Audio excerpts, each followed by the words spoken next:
upward view, as many maidens would be.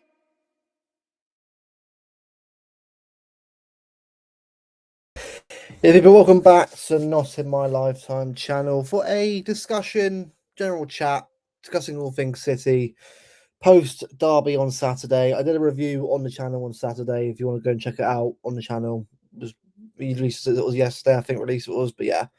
It's more my in-depth takes on the game. It's not really a rant, it's more just it's a rant a little bit at the start, but not necessarily about moaning about the title, more about just how we played really. But we'll get into that shortly. But before I get into it, yes, I know it's me again. Bevo is having a break from streaming at the moment. He's just with not just obviously here, LB show, panel show as well. He's having a bit of a break from YouTube for a little bit. It's not going to be a long time. It's gonna probably, hopefully, well, I'm not sure what time it will be, but again, it's up to him. He wants to come back. He's still on the channel. He hasn't gone away. He'll be back very, very soon, but he just wants to sort of come back when he's obviously got the right mindset. I completely understand that. I think when you're doing YouTube, you got to have the right mindset and the right idea to be able to do things well and you're able to do things. So that's how I look at it anyway. But yeah, as I said, everyone in the chat. Belt Kathy, we got knocked down, but we get up again. We are City Blues. We're up too short because exactly. Look, the performance was terrible. It was shocking on Saturday, and we'll get more into it because I'm going to discuss a bit more about consistency in the past few weeks because it's very easy to get angry and rant and say pep out and all this kind of stuff. It's very easy to do that, and especially as a fan, it is. But I want to look more in depth at the sort of the recent weeks and as to why we're not playing the sort of the level that we usually are playing. I'm not saying like the previous like treble year, but I think for where we were weeks ago when we beat Liverpool 3-0, why we started to sort of transition from that to something else. But I'll get into that in a little bit. Big up Ash Kun, with Man City, we lost to a horrible United team again. Yeah, pretty much. Yeah, I mean, but then again, though, and Martin brought it up perfectly in the show today. Our record in derbies is terrible. Was it yesterday? Our record in derbies is terrible. Like, for recently, it's pretty terrible. I think United got a better record against us recently. Yeah, I'm not sure what the overall record is currently, but I know United are ahead of us right now in terms of wins, but it ain't good right now in terms of derbies. How did you hear about the Doku and Knockers? One of the last ones standing, a bit like yeah, I know Doku, another knock. It's just never ending, is it? Like the knocks just keep on coming. It's like when can we get a little bit of a break, a little bit of respite from it all? Because like it'd be nice to just have a bit of a play back from injury, a bit more of a squad to use rather than just having to keep relying on the kids. Because they're wrong, the kids done really well, but good on them, but we need that experience back in the squad, but especially if we're going for trophies this year. Big up, Tone. Looking forward to getting in next Wednesday. Have a great show. I'm off Fab. Want to watch that special. But big up, Tone, man. Yeah, there will be a show next Wednesday. I'll probably get the fun now. I think released this week, and that's in preparation for next week before the Galatasaray game. But big up, Tone, man, as always, man. Absolute legend. Big up Dash, yep. Big up, mate. I'll be doing good. Subscribe as well. Yeah, is that what Dash says there, mate? Exactly, yeah, exactly. But yeah. No, again, he's all right. He's all good. He's just having a little bit of a break recently from streaming, which I completely respect and understand. Like I've been there myself with doing streaming. I think Alf's come back to recent stream as well in February. So yeah, if you're ever doing YouTube, right, especially with like this, I'm not doing professional. I'm just doing it as a thing every now and again. If you're in the mood to do it, don't do it. So sometimes it's better to just have a little bit of a bit of a break than just force yourself to do it because it's never good. You can always tell on camera that you want yourself. As I know, Darcy often puts it in the chats, but Samaritans, anything like that. If you're really low, or any kind of way, reach out where you can because again, I've been there myself, not necessarily towards that level of things, but I've been there myself when it comes to mental health stuff and that. So I'm all for it. And if you're not feeling yourself, reach out. Reach out as always. Big up FIFA, mate. That'd be good. So Tarkovsky, I mean, for me, Gay, he's fine, but it's up to you, bro. 7-0 wins. If it is, mate, I'll probably take it. But yeah, I think any kind of performance that's better than what we got is probably ideal right now.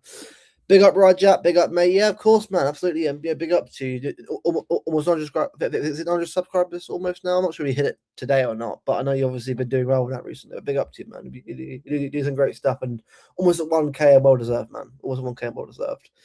The Hans scored 4 goals and Rico got yeah. Any kind of win right now will do, mate. Right now, any kind of win will do. Smash likes, smash on blue, which we see online. Yeah, big up Tone, man, big up Tone. All our players come back from injury. Who's getting injured? Rosa, I don't know, Rosa, because it's getting to the point right now where, 1 minute we get like a little bit of, we get a little bit of respite, we get a little bit of, positivity, and suddenly, boom, Nikuji's out for however long he's out for. It's just like, it's never ending. Honestly, like, all I want is some payback from injury. Like, again, title wise, forget it. We'll not forget it overall. Again, it's January, if it can happen for the rest of the season. But for the moment, regarding the league, focus on getting a win next. I'm not bothered about winning, about title race right now. I want to get us some wins under our belt. Like, start getting the wins first before we start thinking about the title. Like, if we beat for Wolves, and let's say United beat Arsenal, and I say it's 4 months, sure, all right, I'm interested again. But the level of consistency recently has been pretty poor. I got to see a lot more from her before I start sort of considering us back in this race again. But again, we'll see what happens to that front. Yeah, big up Dash, man. Anyone who's struggling, use the link in the description here. It is a great help, and obviously, I know a few people that have used it in the past, and it's been really good. So, if you need help, people, make sure to click the link. Big up Bahadir, Power City. Yeah, well, hopefully Power City will come back soon, mate. I have to hope anyway. I have to hope. But let's get into it. So, I've been doing a little bit of research recently into like why we're not at the levels of previous sort of, well, not that we've seen, but previous weeks before the national break. Because for me, I've got an interesting find. Now I've mentioned this before in other shows and that, but this particularly at the moment, when I look at, if we look at the actual match statistics, obviously, game, yeah, no, lost United, but 7 shots, 1 on target. I know we didn't score on that, but looking at the shots on target ratio, it is so poor. And this is just this game, by the way. Like, I can go through other games and sort of give you an idea, because like Newcastle away, I know obviously 1-2-0, 11 shots, 4 on target. I was saying this to Espada last night, actually, when I had a call last night. And I noticed a pattern. Like 10-1 will discount because it's 10-1. It's it's obviously a anomaly kind of game, but we'll sort of Brighton, 21 shots, 6 on target. Like, this is what I mean. Like, we're not, our shots right now, the shots on goal, are shocking in terms of ratio. It's not good enough. Like, if you want to be winning games more and being in the contest, this has got to be way better than this. Like, it doesn't mean like, and we ended up drawing the game in the end. Then let's look at Chelsea. What was it 14 shots, 3 on target? Like, the same much shots on target as Chelsea, and they had less shots. Like, this is what I mean. This is what's holding us back right now. We're not clinical when we need to be, and it's letting us down massively right now. I don't care if it wins tomorrow. Yeah, exactly. That's all we got to do. All we got to do right now is just get a win under the belt, and after that, on Saturday against Wolves, get a win under the belt and go again. It's just right now. It's getting the form back on there again. Quad side 8. Look, the positivity, bro, I appreciate, and if it has happened, mate, you are gonna be lauded, perfect, and rightly so.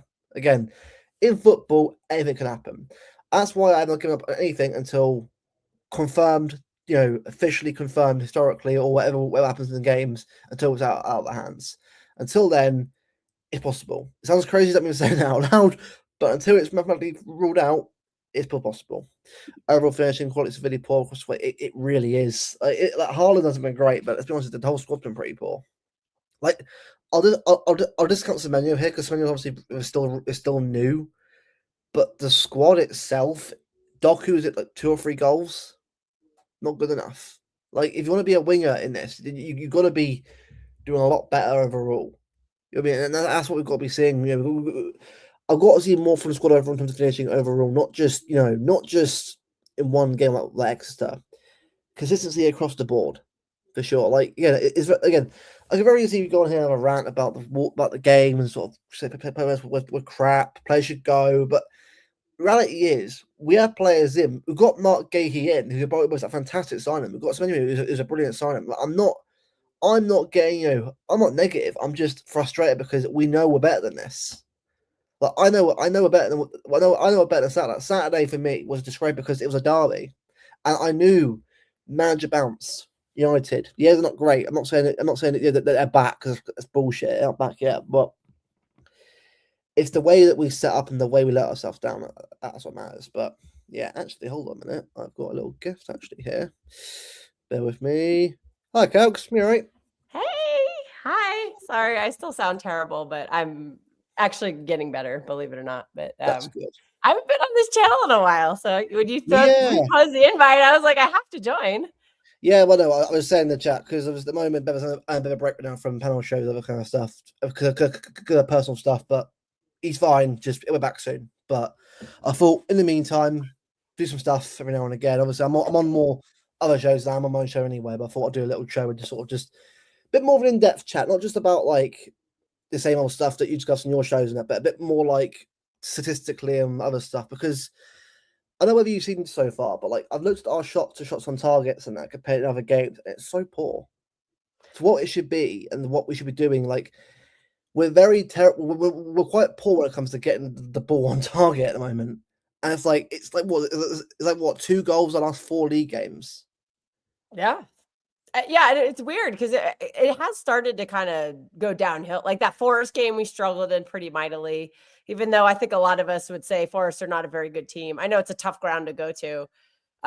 We got that one over the line, thankfully. I think that's our last win in the Premier League, at least. Sunderland, we were creating a ton of chances. So that Sunderland game was actually like, I know there was a meltdown because we drew, but I thought we did very well in that game. I thought we created a ton of chances, and we just couldn't put it in the back of the net. Like I remember Holland had some chances, Foden had a chance. I think Bernardo had one he missed. Joshko had a really good chance he missed. Tijani Rangers had a really good chance.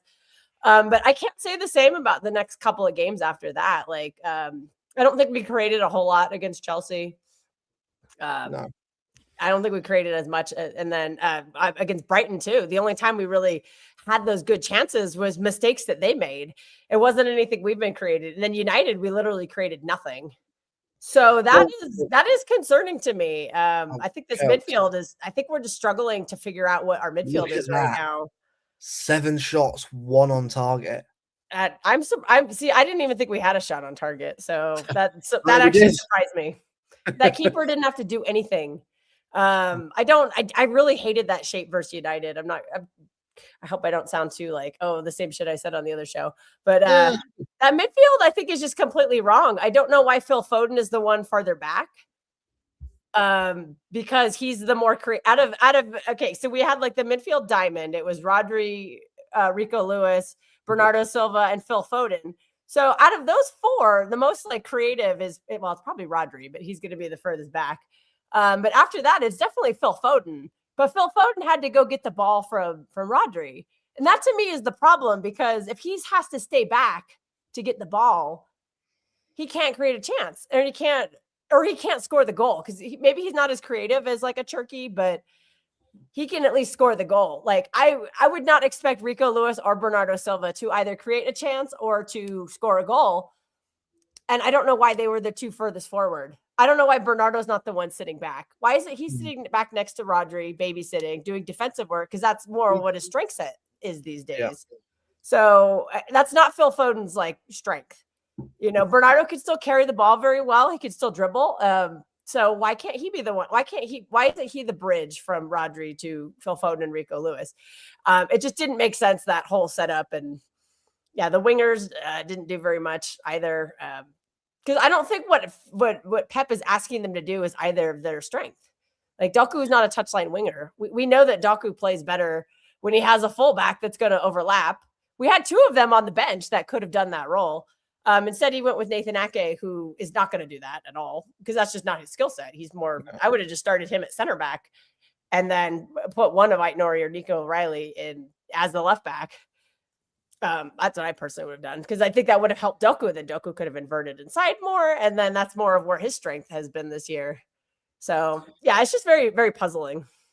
Well, do you know what it is, right? Like, I understand, right? With injuries right now, it's not easy. Like, I'm not like Pep for me, right? I understand it. Like at the moment, like if everyone's fit, it'd be great, wouldn't it? It'd be great if everyone was fit. If we have everyone available, it'd be fantastic. But we are got what we got right now. It is what it is. But for me, I didn't understand Rico starting at right back when we all know it doesn't work. Like again, Rico as a player in midfield, yeah, I'm fine with it because he can do a job there. But he's not a defensive right back. And you see the way that Dorgu got that second goal. I thought, look, I'm not look. They're wrong, right? United played well. Credit where it should. They played very well and did it right. You can't say they didn't. But the setup, I mean, look, the back two is what it is because we all know the back two is going to be what the back two is because again we haven't got anyone else available right now. Until obviously Gay's back. Gay's in the squad on Saturday, which is great. About Gay in the squad. Yeah, so at least I'm very excited for that. I mean, Ake for me has done really well despite his leg strapped up and literally in pain. Like the guy has done so well, and I wish. And obviously, this will be his last year. I wish him all the best wherever he goes because he's been a brilliant player for us over the last few years that he's been here. But why didn't we start ignoring this game or at least play him at half time? Yeah, I did not understand that. Yeah, and I give Ake credit for play. I know the circumstances, but. I think we have to judge what we're seeing on the pitch. And I thought he was terrible on the ball. And I think that rattled the entire back line. Like Max Elaine looked like he didn't want to pass him the ball because of how terrible his touch was. And that rattled a young player. And like, that's the last thing you need to be doing for, this very young player who just came into the team. I didn't get it. We had two more capable players that could have played that position. And like I said, there is an option. I think there actually were some options. We had two left backs that could have played, start one of them, start Aït-Nouri so that Doku can do something. Play, if you really need to have Nathan Ake in there, play him as center back with Max Elaine and then push Husanov as to a right back. And then just kind of let Aït-Nouri go up the pitch and do his stuff. And then kind of the remaining three just kind of form the back three. Yeah, because I know the argument is like, oh well, Aït-Nouri or Husanov can't do the crossing of the box or whatever. I'm like, fine, then don't play him in that. Let Aït-Nouri do that on the left hand side, and then Husanov just stays back and defends. Oh yeah, what a biff penalty! Oh my god. Yeah, no, I have a Como Lazio game on. All right, yeah. Really, it biffed a penalty really badly.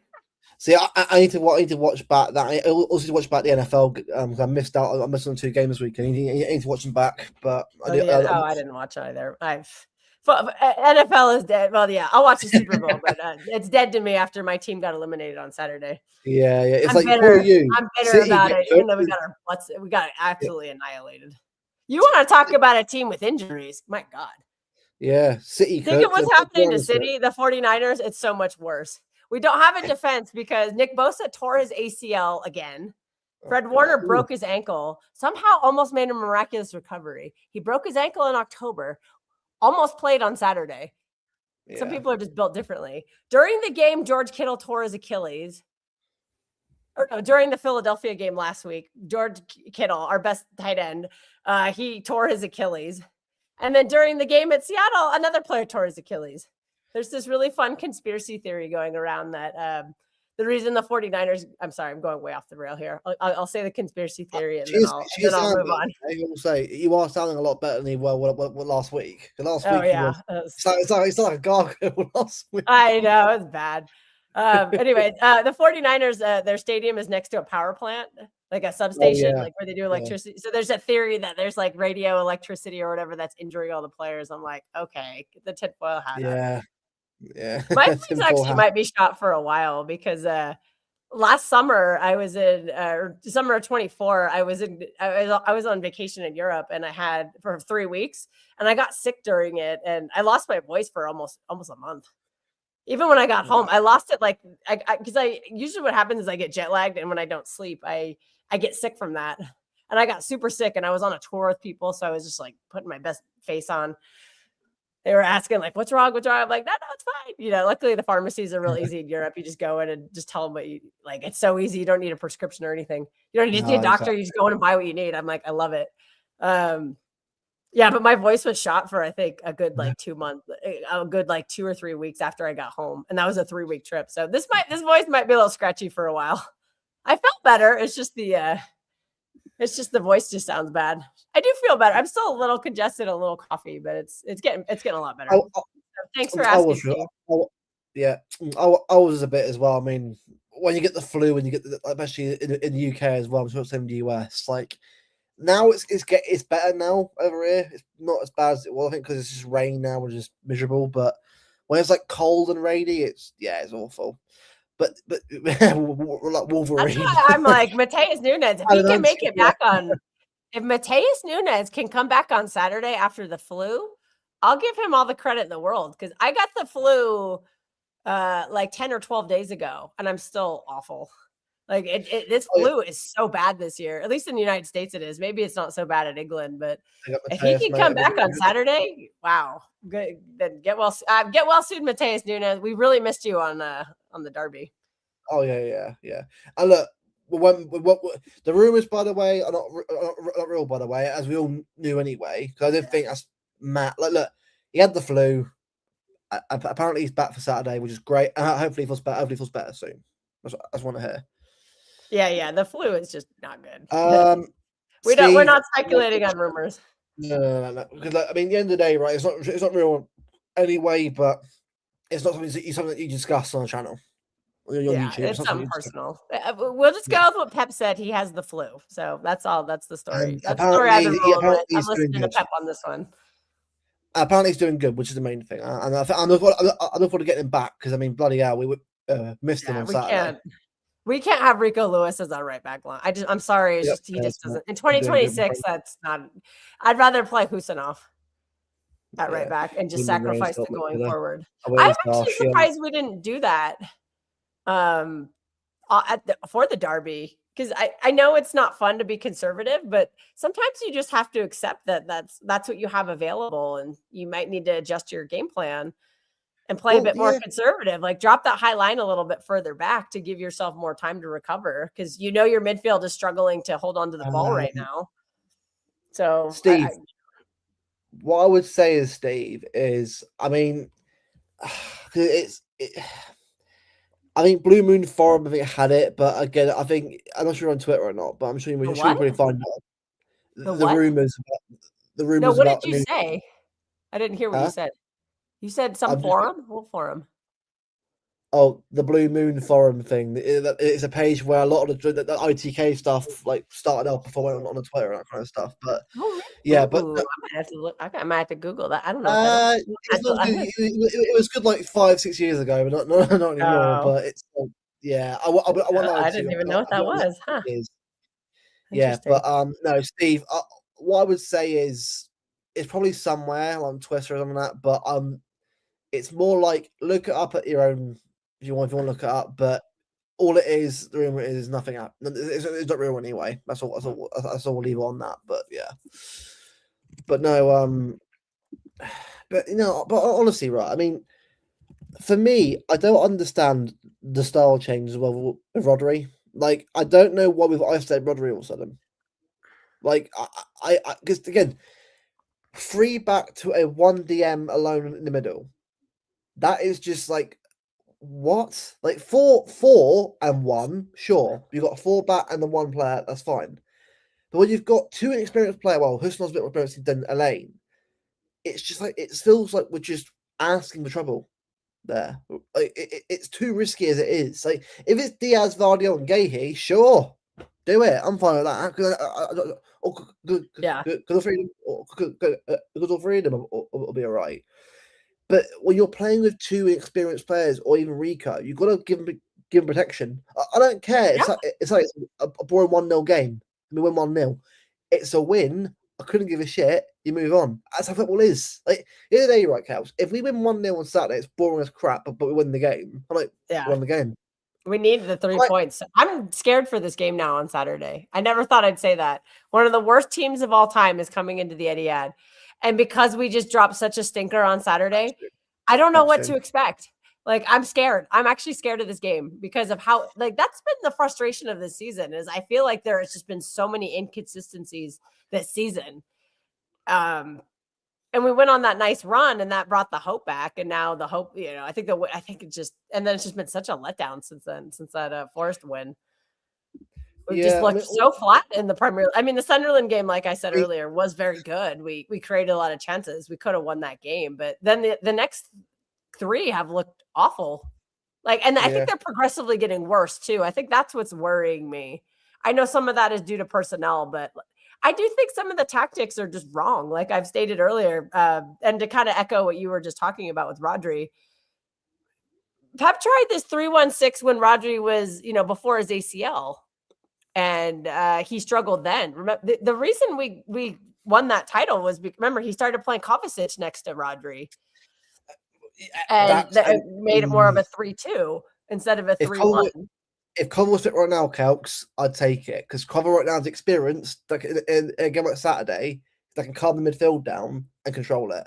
And if you're going to play controlled football again, you need someone like Cover in the team to do that because Cover can do that. I think when Nico G is ready, I think you should try it with Nico G.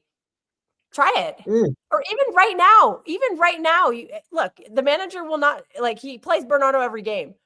Make Bernardo babysit Rodri. Don't go up forward. You stay back. You stay back and you protect Rodri. Because I keep being told that's why he's on the pitch and that's what he's doing. But when I watch the games, I'm not seeing it. So I'm just like, just do it. Like Rodri is recovering from a major injury and you're asking him to do too much right off the bat. Like it's too much pressure on him. Yeah, it's the thing, right? He doesn't trust his body right now. And he's probably, it's just like, just put Bernardo next to him. Say, Bernardo, just sit next to Rodri and help him move the ball forward. Help him defend on transition. Like he's the smartest guy on the team. Why is like, for me, I just don't get it. For me, it just feels like such a disconnect. To ask Phil Foden to do that job, I think is just wrong. I think that is the only reason you should have Bernardo on the pitch, and to put him further forward where he clearly is not effective anymore, I think is just a big mistake. And I would put him further back next to Rodri. And then when Nico G comes back, you replace him with Nico G. And that's a much stronger, like, defense. The two of them, Rodri and Nico G, is a much stronger, like, combination. Because then Rodri could do what he did in the 4-peat season when he won the Ballon d'Or, is Nico G can stay back and Rodri can go be an 8. And he's brilliant as an 8. And he scored a ton of goals. Like everyone's like, well, Nico G's not an 8 anymore. And I'm like, well, yeah, he kind of is, but he doesn't have to be the one that goes forward. Rodri can go forward because he's so good at it. So there are options, and also that would provide some more stability for the back line right now too, to have like a stronger midfield.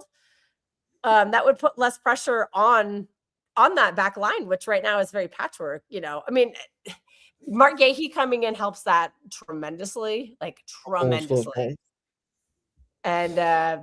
And then when Diaz comes back, then that's a really good partnership. Like that's a really good like set of defenders right there. Oh yeah, Diaz, maybe not in the air, but we'll figure that out. The thing is though, Kels, right?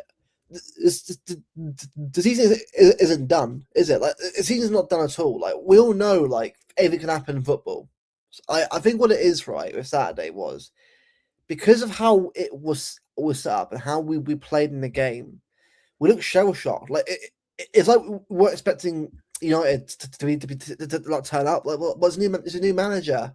You got to expect something different. Like it's a derby at the end of the day. It doesn't matter how crap they are. It's still a derby, and you got to turn up for it. Like, I'm not asking you to like blitz the entire team, but at least turn up and make an impact.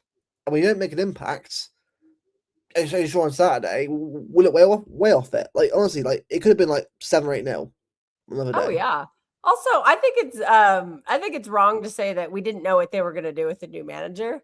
I think it was completely obvious they were just going to sit back and counter us. They've been doing that to us for years. Exactly, Steve. This is what I mean. It was. That's what let me. If we had lost the game unlucky, fine. We played really well. Yeah, that's more tolerable. Because in football, right, context is needed for it. If we play really, really well and get unlucky and lose by a goal, right, I'm not going to get angry at the player. I'll be like, well, I'll get angry at referees. I'm not rather that angry at the players. When's your next game? That's a good question, actually. Probably, to be honest with you, right, I mean, it'll probably be February or March, probably, depending on availability. But I'm looking to go back hopefully soon. I mean, Kels, when are you going to UK again? Right now I have tickets for a concert in May, and it's actually the night before the Brentford game. So I am just waiting for the Premier League to confirm when the Brentford fixture is. And then I'll start working on getting tickets, but that's supposed to be early May of this year. Well, I'm only going to go to the UK if I can go to that City game, because I'm not going to make the effort to go without, like, I'm going to Manchester to go to a game, so I might just blow the concert tickets. They weren't that expensive. It was like 30 quid each. I'm like, whatever. If I have to eat 60 quid, Kels, so I'm just waiting for them to confirm the fixture. if you need a ticket for it, I'll always buy one for you and you can sit with me, whatever. Okay, I would, if you want. yeah, that'd be great. So yeah, I'll coordinate with you once that schedule gets confirmed. Yeah, we can talk about it, because I haven't bought anything except concert tickets. I didn't book a hotel. I haven't booked a flight because I don't want to book it and then have to cancel. I'll give you tips on hotels to set as well. I'm good at that, so I'll cool. Yeah, make sure that you're paying good prices for them over the top prices, because then you run through it. Don't do a package deals. No. Yeah, I did. I stayed at a hotel that was within walking distance of the Etihad. It was kind of near the train station. Yeah, but it was like 200 quid a night. But I had someone, the guy I was seeing at the time. We went together, so we split the cost of it. I hate paying 100 quid a night, but I was like, we were only there 2 nights, and then we went up to Scotland and stuff. So, oh, United fan. Look, I did the tickets all wrong there. I did it through the agency. I paid like $275 for a ticket. It was so expensive, but I was at the 7-0. So it was also. I got to see Holland score 5 goals. That was really sick. Oh, the Leipzig game, yeah. Also, Vardiol was in that game too, and that was right when the rumors were coming out that Vardiol was going to sign for City, and I was like, even though it was back in March, they're like, yeah, like Vardiol's coming in the summer. I was like, what? And so I was watching him that game, and I was like, ooh, that guy was not very good that game. But Kels. Every home game I've been to, it's been a win. And I'm going to the Arsenal game. Oh, thank God! Yeah, we need. That's 3 points. So 4 points. we need to get that Brentford game. Yeah, we got to get that Brentford game confirmed. I've looked it up. Apparently, the FA Cup is the FA Cup schedule will be not that weekend. So hopefully that means the game. I'm not that bad, man. I'm not 150 quid for a ticket. I'm not that harsh. I can even pay you in quid. I got like 80 quid from my last trip. I pulled it out of the machine and I never spent it. Steve, honestly, I've seen a win every time. 12 games, 12 wins. Oh, dude. So if what would be Arsenal, it's weird, right? Every time I've said this, right? People saying go to every game. I wish I could. Trust me, if I could go every game, away games, I can't give you anything up there. The away games, I'm going to luck for that. The home games can give you wins, so don't curse it. I mean, look, it's football. It's a very funny old game of football. Don't curse I'm 1-0 at the Etihad, so that's good. But I'm 0-1 in the United States. I went to the preseason game last summer. Holland did score a goal, but we lost to AC Milan. The thing is with Bodo, right? Bodo aren't that bad of a team anyway. I know they haven't won a game, but not even that bad of a team. But as long as just go in there, take them seriously, and get the win tomorrow, we should be fine. I'm not really too concerned. It's down to just us. Apparently, start Mamouche tomorrow in Haaland. Good. Because I think Mamouche is in right now for sure. He'll be even like Jack, yeah. Yeah, he was in training today. He went up and they showed him in the video. So that's great news, because yesterday there was that rumor going around that he might not make it. If I'm playing Cafe, it ain't looking good for us. I'll be getting cooked on his shows. I'll be getting cooked today. I'm not doing that. Yeah, we're going to come cook Luke. I'm not letting Mateus and Celtic City fan. Who's this bum? Sell this bum. Send him to Girona. I'll go with you two on the show. So there was some weird meta stuff that happened. Yeah, trust me. City Twitter, if I put a stinker in, it's over for me. It's stinker over. Stinker, yeah, literally. Go back to the cinema for more Lord of the Rings. Yeah, to be fair, right, that film saved me a lot of having to go on.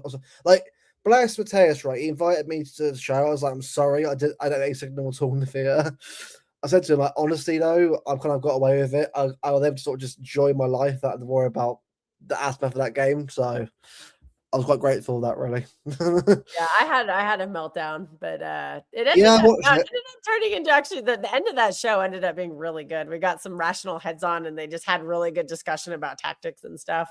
So it calmed down towards the end. So if you can skip the part at the beginning, and then everybody just go watch the last like hour or so. It's actually a very, very good conversation. It was really good panel.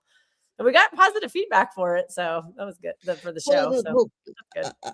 Oh yeah, Louis. It's Oh yeah. honestly But seeing the was your films. marathon, was it theatrical or extended Theatrical.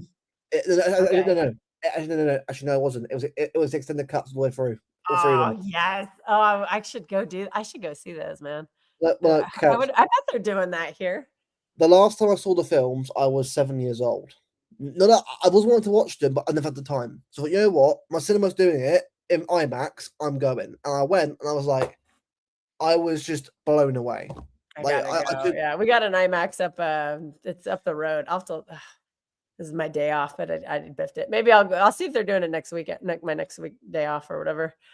Maybe next Monday they are. I don't know. I gotta look it up. But no, Yeah, but it is insane. I actually have a Lord of the Rings tattoo. That's how much I love it. I have the one ring tattooed on my ankle, but it's kind of I faded. want to get one because I tell you what. I mean, like, I know this man. We go from football to Lord of the Rings, but this is a channel in a nutshell. We just talk shit most of the time. Watching the film, right? The bit with the Balrog in the first film was one of the best things I've ever watched. Like the music playing as they're running through. Oh, the score! I was obsessed with that score. Like for me, Lord of the Rings, Star Wars, Marvel at times, some of the choreography and the music is absolutely iconic. Oh, that movie got me obsessed with movie scores. And oh, dude, Howard Short's the music when you bring up the Balrog scene, that music that plays when they're leaving the cave. Oh, they use that in a Superman trailer. It's so good. I'm like, oh, I love this song so much. It's just so good. Just such a good. Honestly, if you haven't watched the films and a cinema showing it, go and see it. Yeah, it'll change your life. Help. 17 quid for 3 films. Oh, what a bargain. That's cheap. I was like, yeah, most of my day was in cinema, but I had popcorn, I had a burger. I was just living life. Has both too. No, he doesn't. Yeah. So yeah, Joe what? Yeah. It's not a Frodo tattoo. It's the Elvish script from the One Ring. So it's the One Ring to rule them all in Elvish. So but I got it a really long time ago. Like I got it like almost 20 years ago. By the way, it's actually quite faded, and I've been told I can't get it touched up because it's so faded. So it's seen better days. We'll just say that. The Battle of Helm's Deep, by the way, is one of the best scenes. Like the rain coming down, and you got and so it begins. I was like, oh, I got the chills. And then at the end, Fourth Aelingus, when Gandalf shows up. I was like, it's so good. Cinema. I was in awe. I was like, it's beautiful, man. So some of my favorite, I have all 3 of those CDs still, all the scores, and dude, in the third one when they have this really famous American opera singer join the score, and she's doing the like epic her name's Renee Fleming. Oh, dude, they're so good. I used to listen to those things like back when on a Discman. Like I would just repeat just the whole album. Just you listen to it and then you turn it back on and listen to it again, turn it back on. It's just so good. The music is amazing, and the performances. I'm grateful, Alex, that I got to grow up in a time with Lord of the Rings. I got to grow up with the MCU, Marvel coming through at DC and that. And I'm lucky to grow up with era of films because I think for me, like my mum and dad grew up with Star Wars and Star Trek. That was their generation, and they loved that. And Terminator and Alien, see that was dude, that was 90s action movies are so good. They're so cheesy, like Die Hard, Terminator, dude, even something like Con Air, just some of the hokiest stuff, and you're just like, this is so good. It is. It's just Armageddon. We just went off the deep. Would you rather us cry about the Derby? Look, I've done it already. I don't care. I've done that already. I'm too negative. Tobey Maguire. Yeah. Oh, dude, that was when Marvel peaked. The last good Marvel movie was the Spider-Man No Way Home. Yeah. I mean, this is the thing. Like, I know No, it got Dave, Con Air. Con Air was so unbelievably stupid, but it was so good. Nicolas Cage with the hair meme, like the whole the hair. Oh, yeah, it's great. Some of these 90s Bruce Willis movies were just like some of like Keanu Reeves. Some of these movies, man, are yeah. just so like they hold up so well. Like Bad I Boys mean, and what else am I thinking? All the Die Hard movies are really good. Michael Bay just went on this epic run, and even Keanu Reeves Speed, where they're like, "Oh no, the bus is going too fast. If it slows down, the whole thing will blow up." Like just stupid stuff like that. It was just so simple and just so good. by the way, Michael right? Bay just blowing everything up. We had that phase where it was Armageddon and Deep Impact, or all these disaster movies, and cinema today. I don't even. The last good movie that came out was Top Gun Maverick. That was a great film, by the way, great movie. God. By the way, Oh, you want to talk a score? That is an excellent score. By the way, we are discussing the game. Let's go on a rant about films. This is very. If you want the football talk, constant talk, and other channels for that, this is very just chill, very chill football stuff. Not Steve. The best sequel, Die Hard. It was Die Hard and then Die Harder. Like it's just so dumb. Klingons, oh god, It's so good. Every year on Christmas Eve, I watch Die Hard, and I always do the memes are always out there, like shots fired at Nakatomi Plaza. I'm like, yeah. The last time I was in LA, my friend and I was like, I want to see the Nakatomi Plaza building, and he's like, there it is. We're on the little subway going somewhere, and he's like, there it is. And I'm like, oh my god, the Nakatomi Plaza! Like it's just it's so iconic. Right, back to football. I think we've done a lot of. Yeah, we'll go back to football now. Yeah. Do you think it's league? Do you know what it is? Right, Arsenal are bottling it and giving us a glimmer of hope. Still, I don't know what they're doing. Stop giving me hope. I don't like it because I can't. Right now, if I could trust my team, sure. But at the moment, I don't know where we are right now. Until I see us improve massively. Right, end of February, if we're 5 points behind them, we're in it. How about that? Well, yeah. That's the thing is though, is I just don't trust us to be consistent enough. Because that's one thing that they're doing very well is even when they don't play well, they find ways to win. We can't do that right now. The manager just can't find a system. He can't stick with it. Because have you noticed a lot of those games we won? Like when we played the United the first time, we stopped playing possession ball because we're not good at it. We gave them the ball and they didn't know what to do with it. We countered and we did very well because we have a lot of players suited to that system or to that style. Pep Linders, that's kind of his style too. So, and it was working. And then just like last season, every time Pep would find a solution last season, he'd just go back to, he's like, nah, I'm not doing this. And he'd just go back to what wasn't working. And he would just try to force the thing that wasn't working to work. And I just don't think the players can really do the players in 2026. I just don't think can do a lot of what Pep is trying to do. Rodri is just physically not there right now. He's getting better, but he's going to be inconsistent probably for a couple of months. Yeah. I think Bernardo Silva is very inconsistent these days just because he's getting older and his skill set is declining. That just happens with age. It's not his fault. It's just the reality of being a professional athlete.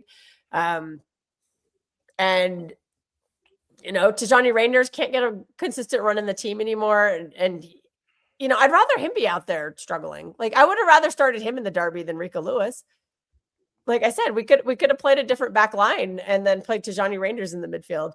And for me, I think it's clear that when you have players that aren't doing positive things like Ryan Cherky, you shouldn't keep benching them for players who are not contributing the same kind of things. I know Cherky's struggling. I know he struggled in the derby game and he struggled the game before, but I think he's the most, even when he's struggling, I think he's likely to give you something that's going to lead to a goal or to a chance. So it's just, it's hard to find a balance. And I think Pep is still struggling with that. Like he has much better players now. He has to figure out how to work them.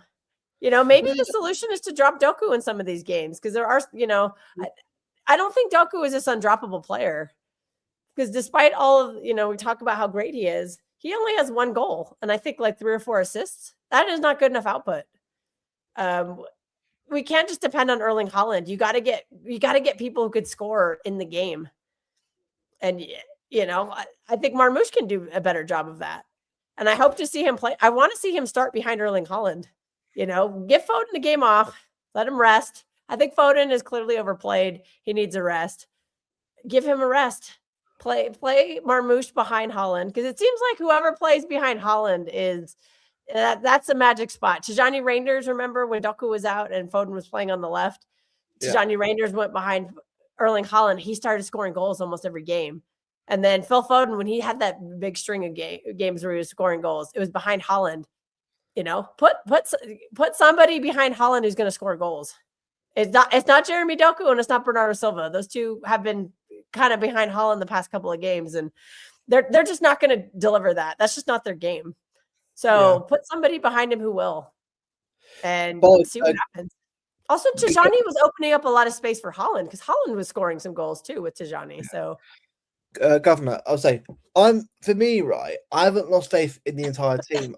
I've kind of got like, I'm giving, like, it's still September, January. It is January. Things can sort of carry on, and we can get better. I'm not giving up at all whatsoever.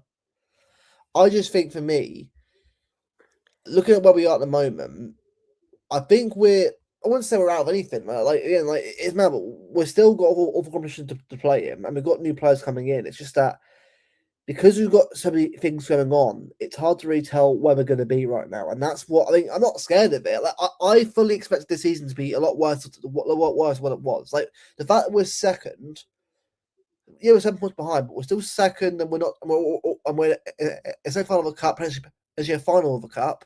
FA Cup doing really well. I'm like, you know what? It's not that bad. I'll take it for where we are right now, because because the thing is, Kels, I knew this team would not be good straight away. I knew this team would need time. The problem is this fan base. I'm not saying you, by the way, but the ones on Twitter, the Twitter ones, I say, the ones that just player FC, player Stan, like them ones, right? Sorry, guys, if you're watching this video, you're like that. Tough shit. The Twitterati. But they're the ones, right, that just, if you've one bad game, it's over, everyone must go. No, like, even if it was Enrique coming in, it's still the exact same issue. Like, we're not that team yet. We're still building a team. Like, we're never going to be an instant fix anyway. It will take time. That's fine. It will take time. But I said next year for me is the year what I'm thinking, right, next year, let's see how much better we are. I think this year we'll do it right, but I'm like, next year. Where we'll be next year with new players and players out the door. When for me, Bob and Rico are out the door anyway at some point for me, because I like them, but they're not good enough, sadly. Yeah. I think he showed in the Derby game that I don't think he's good. He can help us in some games. He's good to have as be a cup player, play him against, he can shine against Exeter and stuff like that. But I think we need more. Because you just have to think about it. Like, would you trust him to play at Anfield? No. And I think you just need better options. I think there are better options out there. And I think Rico Lewis is he's just not big enough. And you saw how easily he got bullied. And he doesn't have the pace on some of these defensive actions that he's being asked to do. I mean, I do like Rico Lewis. I just don't think he's good enough for us, or what we're trying to become. I think he's a good look. I like him as a player, but he's not a right back. He's not a right back. Like, it's just, the two we accept, he's definitely not a right back. Which is why I don't understand why he played right back on Saturday. I think it was just because of the illness, But like I said, we could have done something different. We could have done Husinov. You could have played Elaine and Ake as center backs, and you could have played Ainori or Nico O'Reilly as a left back, and then Rico Lewis can just be an option off the bench. That's the issue, Steve. That's the thing. We got, was it 10 players injured right now? 10 players injured right now. Maybe. But I just gave you an option I just gave you a good a solid back, on paper, a solid back line with the options available. So there were options, but we chose to do something different, and it cost us the game. Right. Let's do right. So let's go over the next games, and we'll sort of break them down. I think we'll do February as well, but we'll leave it there because but the thing is, we know it, right? FA Cup's still to be announced, Champions League as well. March is when it really starts getting going anyway. It is when it really starts. You got Discord. We'll set one up soon. I think this year we're going to do a lot of setup this year for a lot of different things. A lot of people ask me about different things, and I've got to set it all up. But big up, Jack. I'm going to update a lot of things, and because its background's getting sorted out soon. I'll be having like LED lights and that stuff on the wall soon, so it's going to be a lot more jazzier in here soon, which is not nice. But unfortunately, what we're doing your own room up though, it's like a nightmare getting it sorted out. So give me about a month, and it should be all right. but big up, Jack, though. Big up, Jack. It will be one soon. Yeah, big up. Yeah. Big up everyone in the chat. Thanks for listening to me whine again. I don't know, but this is the thing. Like, I mean, like anything, right? I mean, it's been a while. I've had a busy few months here myself, so it's been a shame. I'll be able to do a lot of shows, but I'm going to try and bring back a weekly show each week because I think it'd be nice to sort of just have a chat, people about City a bit more other people. Now, I mean, again, Alf's coming back soon. I think Alf's put out. I think he's coming back soon, YouTube soon. So we'll get him on again soon to have a chat because I'm actually interested to hear what he has to say a lot more. I know obviously he was on your show recently for a little cameo. Alf jumped in onto our whining show on Saturday. Yeah. He was there for a couple hours too. Like that was a 4-hour stream, and I think he was there for like close to 2 or 3 of it. Like, I was just great to talk to him again. But I'm pleased to hear that he's getting there. Like, I know he's not. I know himself. I know he's not like that. But when you go through something, it's not easy. But I'm pleased that I'm pleased that he's got himself some help, and I'm pleased that he's doing well, which is amazing. So I'm happy.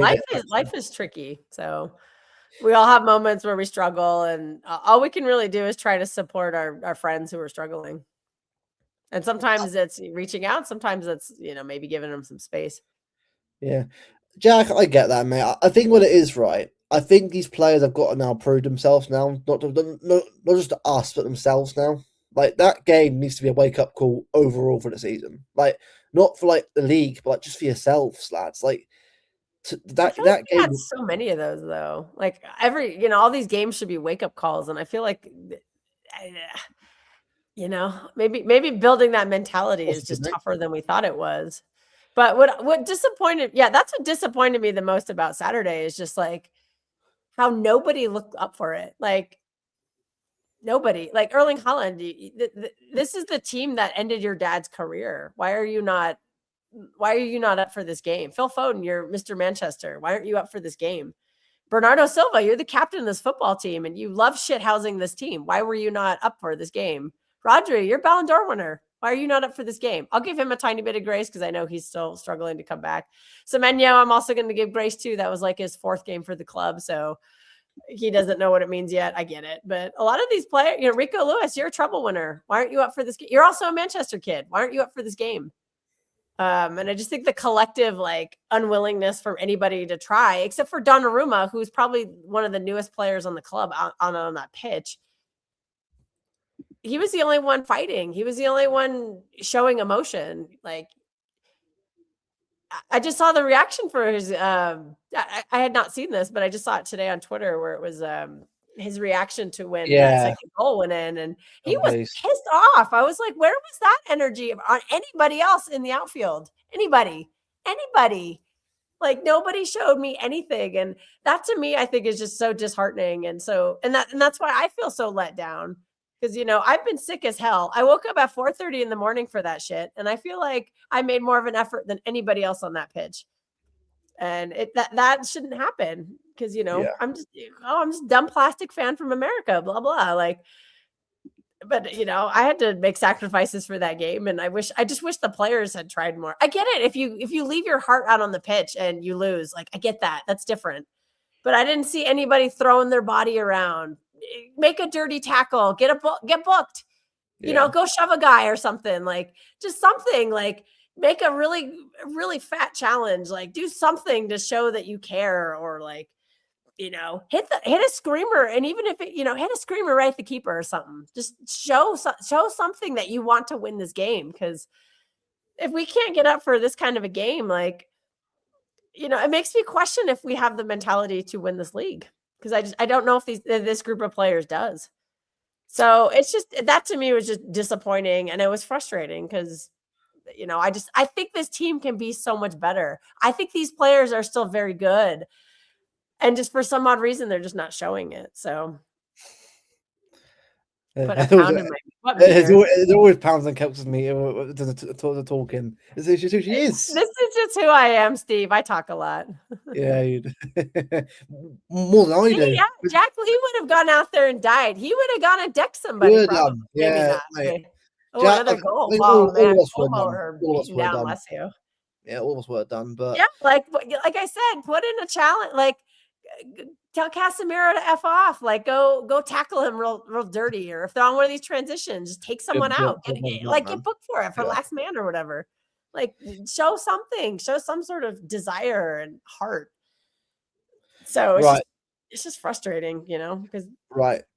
Yeah. Because I know these players are better. I know they're better. I've seen them be great. And I don't know why they can't get up for a game. So it is frustrating. Right. Let's predict the game, shall we? So Butterglimp tomorrow. Do you know what it is, right? Just win the game. I don't care how many goals. Just please win the game. I think this team needs to win to get something out of our chat.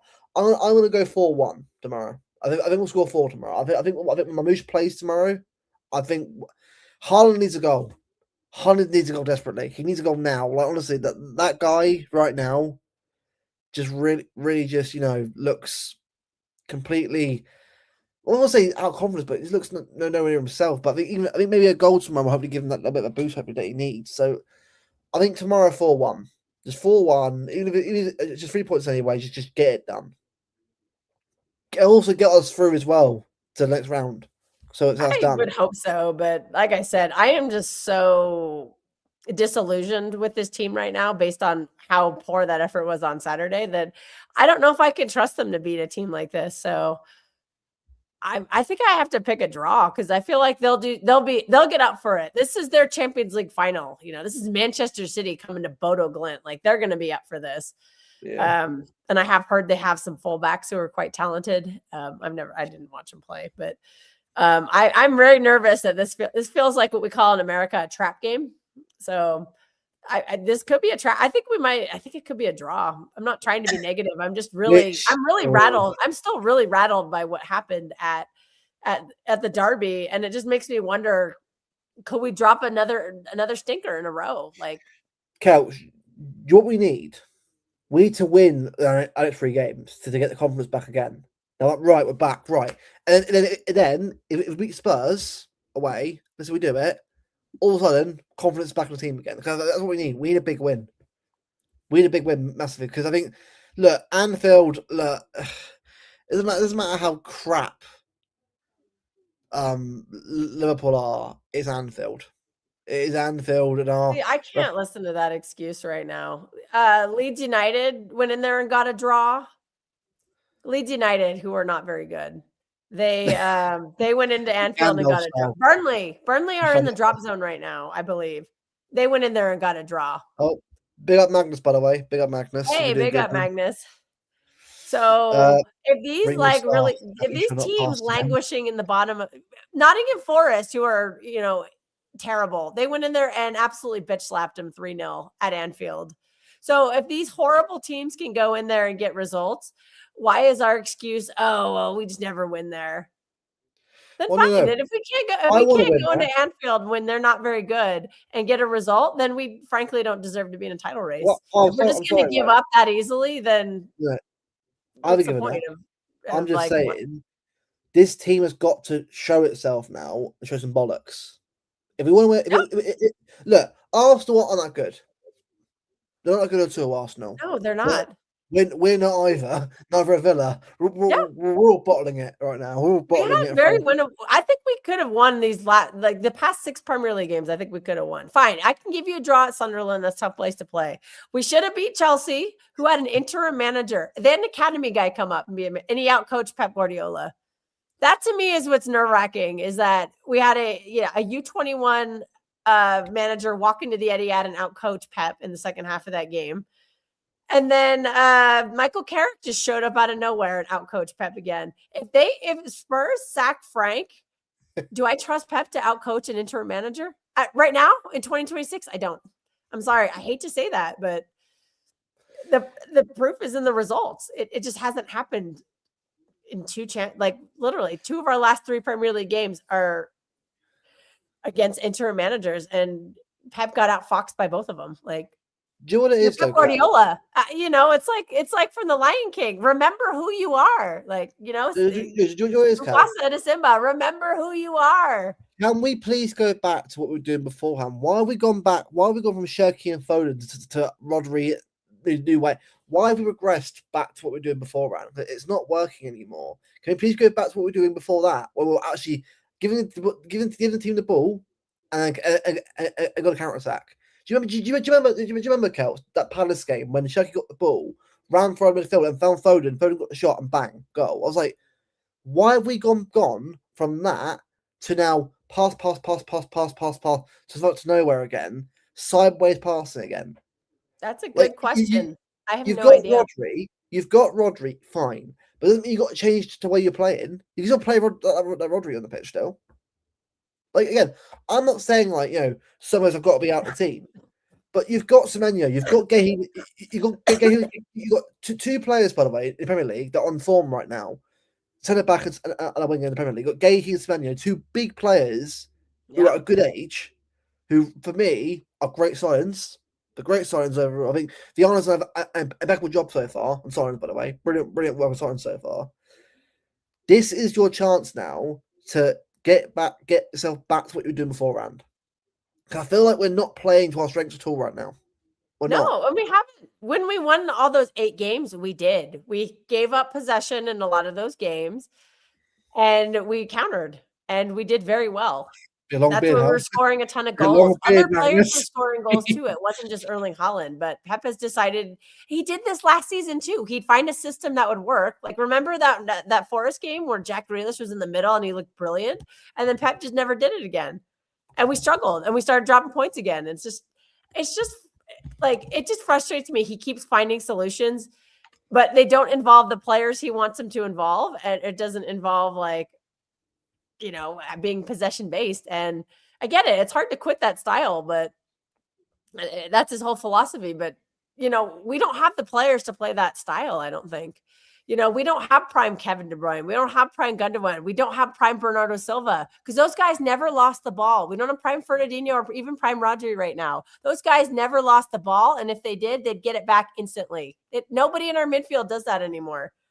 So we just don't have the player. I don't think we can play that kind of style right now. We have a lot of transition-based player. Haaland loves to run. Ryan Cherky is showing he can get him the ball when he runs. Mateus Nunes loves to run. Jeremy Doku loves to run. Semenyo loves to run. These guys love to just go, like, wait for your moment and then run into space. Like, you got to figure out how to play to these players' strengths. You're absolutely correct. And we found it in some games. I think Nico O'Reilly likes that style too. Like, they're workhorses, and it just doesn't make sense to keep reverting back to these endless passes that just don't work. We've seen it. We saw it last season. We saw it this season. It doesn't work. Right, I'm gonna do a team, right, when everyone's back from injury, right? Just to go off what I would go with. Now, obviously, Josko's obviously not playing the season, so yeah, this is what I'm gonna play right now. At the moment, I think for me, this is what get on a soapbox in Hyde Park. Right, for me, this is what I would go with for the moment. Although then again, I'm tempted to put Mamouche here as well. That's the thing. Yeah, my team, very similar. Yeah, the back line, I'd probably do Nico. I'd switch. I'd pick and choose which games you do Aït-Nouri, because let's be real, Aït-Nouri is not really a defender. Nico O'Reilly has proven to be a better defender. I'm putting Nico G next to Rodri. I'm keeping Cherky as the 10. I'm putting Semenyo on the left. And actually, no, what I'll do is this is where it gets tricky. I'm putting Semenyo on the left. I'm dropping Doku. I'm actually going to push Cherky out on the right. And then I'm going to put Foden in the 10. Okay. That's fine. But yeah, Nico G has to be next to Rodri. I think that's our most solidly defensive option. Yeah, That's what I'm doing. By the way, for anyone, isn't tomorrow. By the way, this is what everyone's back fit. Well, the ones that are back fit. This is our. I think this is our best lineup when people are fit. Yeah. This is just a theoretical lineup, Steve. We're not predicting the games. No, I love to. Yeah, everyone's back fit. I think this is our best team that we have on paper available right now. Yeah. It's dynamic. We got, because Semenyo can invert up next to Holland if he needs to. Phil Foden and Turkey can feed off of each other. Well, not drop, by the way, Jack. And I think Rodri and Nico G gives you your best defensive options in the middle. And Nori can over Arsenal. That's the hope. Yeah, I would just pick and choose which game you switch Nico Riley and. But the good thing is though, is that we got Doku on the bet. We've got Mamouche as well to use in the team. Well, we've got players that can. Yeah, and if you need stability off the bench, you can bring Bernardo off. He's very good at coming into games. Bernardo is playing too many minutes right now, and if you've noticed, people haven't noticed this about him. Last season, when he got better at the end of the season, it was because he was only playing once a week. Yeah. The big words on Monday. Yeah, actually a holiday here where I am, but I just have it's a scheduled day off. Also, Magnus, we're just doing what we think our best lineup is with the players who are available. If everyone was obviously Joshko's in there, but Joshko's injured right now, and he's not coming. He's probably not coming back this season. So in the summer, we'll do our best 11. Yeah, in the summer we will. Yeah. Oh, that'll be fun. I can't see us rushing Joshko back now. I mean, if he could run, I'm not doing it. I'm not putting that guy through hell just to come back in May. It's not worth it. No, he's the kind of player where we need to. I actually hope he doesn't play in the World Cup. I know that's a mean thing to say because I'm sure that's his dream and his desire. I'm thinking more of the club. I'm sorry. I hope he doesn't come back till September when our season starts. Sorry. No. We said who's available. Yeah. Sorry. Yeah. No, I think what we meant is who's fit right now. Well, thankfully he's got a rest tomorrow. Thankfully, because he's suspended, which is quite good. He gets a rest tomorrow. Bless him. Oh. Yeah, I think we would see a better that version of Bernardo we saw at Newcastle. I think we would see more of that if he played less minutes. Because we have to remember he's been running 15 kilometers a game for 10 years. And he's done, by the way. Whether you like it or not, that is eroding his quality. And he's just not as consistent as he used to be. He never used to lose the ball, and he's starting to lose the ball. He never used to get bullied off the ball. It's happening in some games. So, and I think the best way, to get the best out of Bernardo is you play him less. Because it'll be less minutes, but they'll be higher quality. It'll be much higher. It'll be more like Prime Bernardo when he rests. Will Elaine play tomorrow? Well, I think tomorrow he'll probably play, but I don't think he can. I didn't see the list though. Let me look up the list of who went to the. Let me look. I know City actually posted it. Steve Black is really coming at me today. He's like, he is. You got the old Steve. Come on. It's Monday. No, I'm actually usually pretty quiet in the car. I just like to turn music on and I'll sing along to the music, but I do a lot of solo road trips, so I don't really, I don't know. Steve says I'm going to go to Hyde Park and start shouting stuff out. You just see it down. Is he doing that? Let me get on my soapbox. Right, so let me see what this list is. Big ups the extra, by the way. So we've got Donnarumma. Did you pull it up? I'm sorry. Yeah. Okay. Rico, Kian Noble, Max Elaine, Kusanov, Ake, Mafuni, Nori. That defense, by the way, it's not terrible, but okay. So that means Max Elaine can't play. Well, he can play because he's in the squad, isn't he? Oh no, he is. Never mind. I just sorry, I'm stupid. I just didn't read it. Okay, so Max Elaine could start. I would like it if he started. Okay, sorry, can't read. By the way, tell us if he's back Saturday. He knows apparently he's back Saturday, so it's not so. He says he hopes to play Saturday. Yeah, man, just get well soon. I noticed a big change yesterday when I bought a big jug of orange juice and finally got some vitamin C into me. That is helping quite a bit. Yeah, I didn't do it for 4 days before, 5 days, 10 days. Mamouche is back. Mamouche is back, which is good. Mappy's back. Rodri, okay, Charlie Gray, that's good to have as an option. Rangers, Foden. By the way, Semenyo, by the way, can't play UCL yet until knockouts. Yeah, Semenyo and Gahey, they'll come after the league phase. But I'll be honest, Holland, Doku, But Tyrone Samba. Okay. I'll be real though, right? Bodo and Galatasaray, I should be fine about them anyway. I Should be think fine the about fact that Galatasaray's at home at the Etihad is much more promising. yeah. What are those things? Oh, Steve. every time I do karaoke, Steve Black, I'm told that I'm quite good at it. So Hey, that's just other. That's, I'm just if if I other meet you, people if I meet say you it. after a game, right? We're doing karaoke at the pub. Yes, Karaoke, I all love. right? I'm looking for an excuse to try. There's 2 new songs I want to try, so we'll see if I do want to. I have my classic, my go-to, but yeah. So yeah, Charlie Gray's clearly the Rodri backup. I wonder Reinders, if Foden, Nico Sophie. O'Reilly. I'd be interested in a game like this. I'd be tempted to see Rodri and then have Nico O'Reilly inverted next to him. Because Nico O'Reilly, I thought was very good at Newcastle. That was a really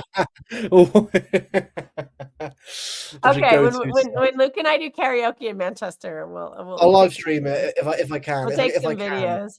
Yeah. My go-to song is "It's All Coming Back to Me" by Celine Dion. That's a great song, by the way. Great song. Mine's another One Bites the Dust. Oh, there you go. Yeah, I have two songs I really want to try. I'm very bold. I have karaoke to Dell before, but I really want to try the song from Top Gun Maverick, the Lady Gaga one at the end. The what is it? Tell Me You Need Me or something like that. Yeah. No. Don't You Let Go of My Hand. That song. Yeah. And then there's a Sia song I really want to try too. The Elastic Heart. Or I love doing Danger that. Zone. Highway to I can't see that because Highway to the Danger Zone. I can't. This is not my voice, clearly. No, because I can't carry voice. I know I butchered that song. Steve, go with I know that.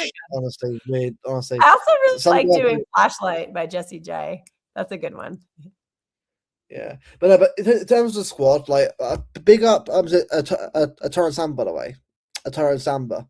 Big up, man. That's a great call out. I've been watching. I think so, but he's been doing well for the EDS team recently. Apparently, Pep really likes him, so I can definitely see him getting a chance. But I doubt tomorrow he'll play. I'm actually he's more of a experienced player. That means something bad happened.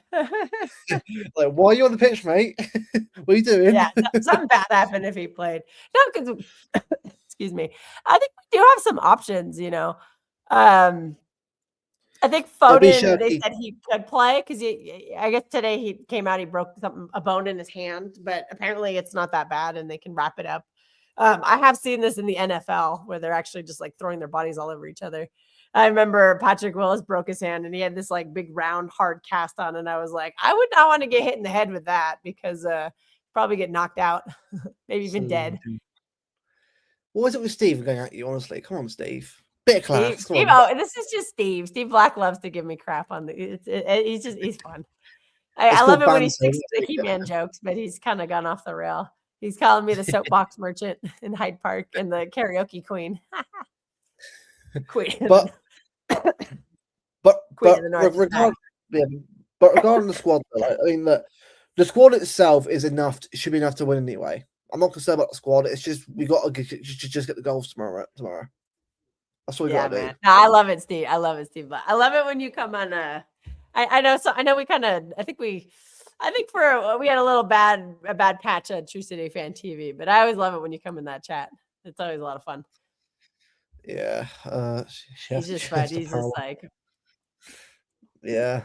Hold on. Good, but, yeah, I'm just like I said, I'm just cautiously nervous because of how poor the derby was. Like, I really hope that we can bounce back.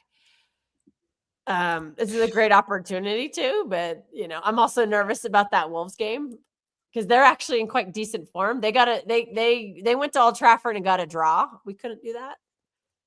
And they also drew. There's a Newcastle there yesterday as well. Newcastle didn't they as well? So they're actually unbeaten recently. I watch a lot of Newcastle. They're not a very good team. No, I watch a lot of it with Steve, Strasbourg Steve, because that's his team. So I've joined a lot of his watch-alongs, and they are dire away from home. So we should be slapping them. Mm. in that Carabao Cup. And I think we did very well in that Newcastle game. I was very proud of. See, that gave me the hope back. I was like, wow, everybody looked good. Bernardo rolled back the clock. He looked like it was 2021 again. He was brilliant. I thought the defenders did great. And then just to go from that to the Derby performance, I'm just like, how? Like, how could you do that? How could you be that brilliant and then just completely fall off a cliff in the next game, like in such an embarrassing fashion too? So it's just frustrating. Like, because like I said, when I believe in this team and I know we can be better than we've been performing. So when I see just like absolute dog shit, like against United, one of the big talking points is that is one of the worst. That could be Pep's worst game at City.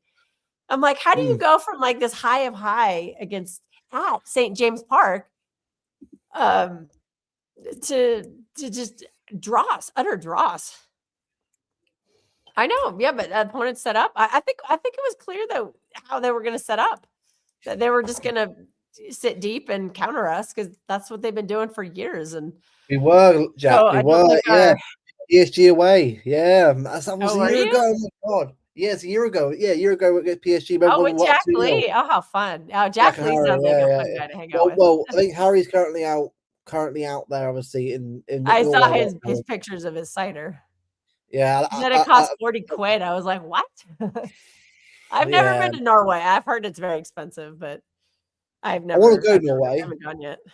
I want to go Norway. It's a beautiful country, Norway. Beautiful country, but it's just there's an account on Instagram called God, what is it? There's the Aurora Borealis Observatory. That's where I'm dying to stay. But there's another one. Oh my God, what is it? I think it's called the Lofton Islands. These Lofton Islands are these like Arctic. Let me see. I know I follow them. Let me see. Lofton. I can't find it right now. I'm not going to waste time, but these islands called I think the Bodo Glint is in the Lofton Islands. I could be wrong on that, but Lofton Islands are these there's a lot of the fjords and then a bunch of islands, and some of these beaches on these Instagram accounts I'm seeing, it looks like the Caribbean. It's like white sand beach, crystal clear blue water. I'm sure it's freezing. And then up in the summer, it's got the midnight sun, and I'm just like, oh, this looks so cool. Like I would love to go there in the summer and check that out, go hiking at midnight and it still be bright out. Like that'd be so sick. And then I'd love to go in the winter to go see the Northern Lights. Like I saw someone posted a picture with the Northern Lights today, or maybe it was yesterday, but they're at Bodo Glint and they posted the picture of the Northern Lights. I was like, so jealous. That's like, I'm dying to see them. So the fermented shark is Iceland. It's not Norway. That's the Icelandic. What Steve Black's talking about. That's in Iceland. That's not in Norway. I have been to Iceland. Iceland's beautiful. I went in the winter. It was just absolutely beautiful. It's covered in snow. I would love to go there in the summer too. Go do the ring road and like camp around and go find hot springs and stuff. Apparently they're coming. They're going to dip down to my latitude tonight. Because remember, I'm much further south than you guys are. There's a map going around Facebook or something, and it's like European cities based on where they would be in America. And I'm at about the same latitude as Lisbon. It's like Lisbon and San Francisco are like the same latitude, and that's like about where I am. So that's how much further south I am than you guys. And apparently it's possible to see the Northern Lights tonight. I don't know if I'm gonna go out. Maybe I should. It's just hard because I'm in the city. So I don't know if I'll go out. I've seen them before. I've seen them before down here before, right? And it's when you see them through when you see them through camera. Through your phone. It's beautiful. Like seeing the lights in the sky. Honestly, it's amazing how beautiful the Earth is. No, Magnus. There literally is it's considered a delicacy in Iceland. It's it's fermented shark. I don't know what go watch the Anthony Bourdain episode of No Reservations where he goes to Iceland. I'm pretty sure it's like the pilot episode. And all he does the whole episode is whine about the fermented shark. And then he eats it and it's like, and he's just like it's so funny. He's like, it tastes like ammonia. But they just ferment the shark somehow. I have no idea. I did not try it when I was in Iceland because I don't believe in killing sharks. They also keep offering you puffin, and I'm like, I don't want to do the puffin because they're so cute. I wouldn't want to eat them. Well, see, what is it? I've got about I think 4 or 5 days left of a holiday to book off. I'm trying to save them up because I want to see who we get in the UCL knockouts. Because Yeah. if we get like a German team like Bayern or something like that, I'd love to be able to go to Munich and just drink and have great food. Oh yeah. Like, Oh, nothing beats Like nothing beats no, a good German beer. Oh, or good German beer. Barcelona, or tapas in Barcelona. Yes, please. Oh Not yeah. Oh, dude. And I'm Madrid. going I to don't Spain care, this summer. I'm so excited to finally go back and eat, just to eat.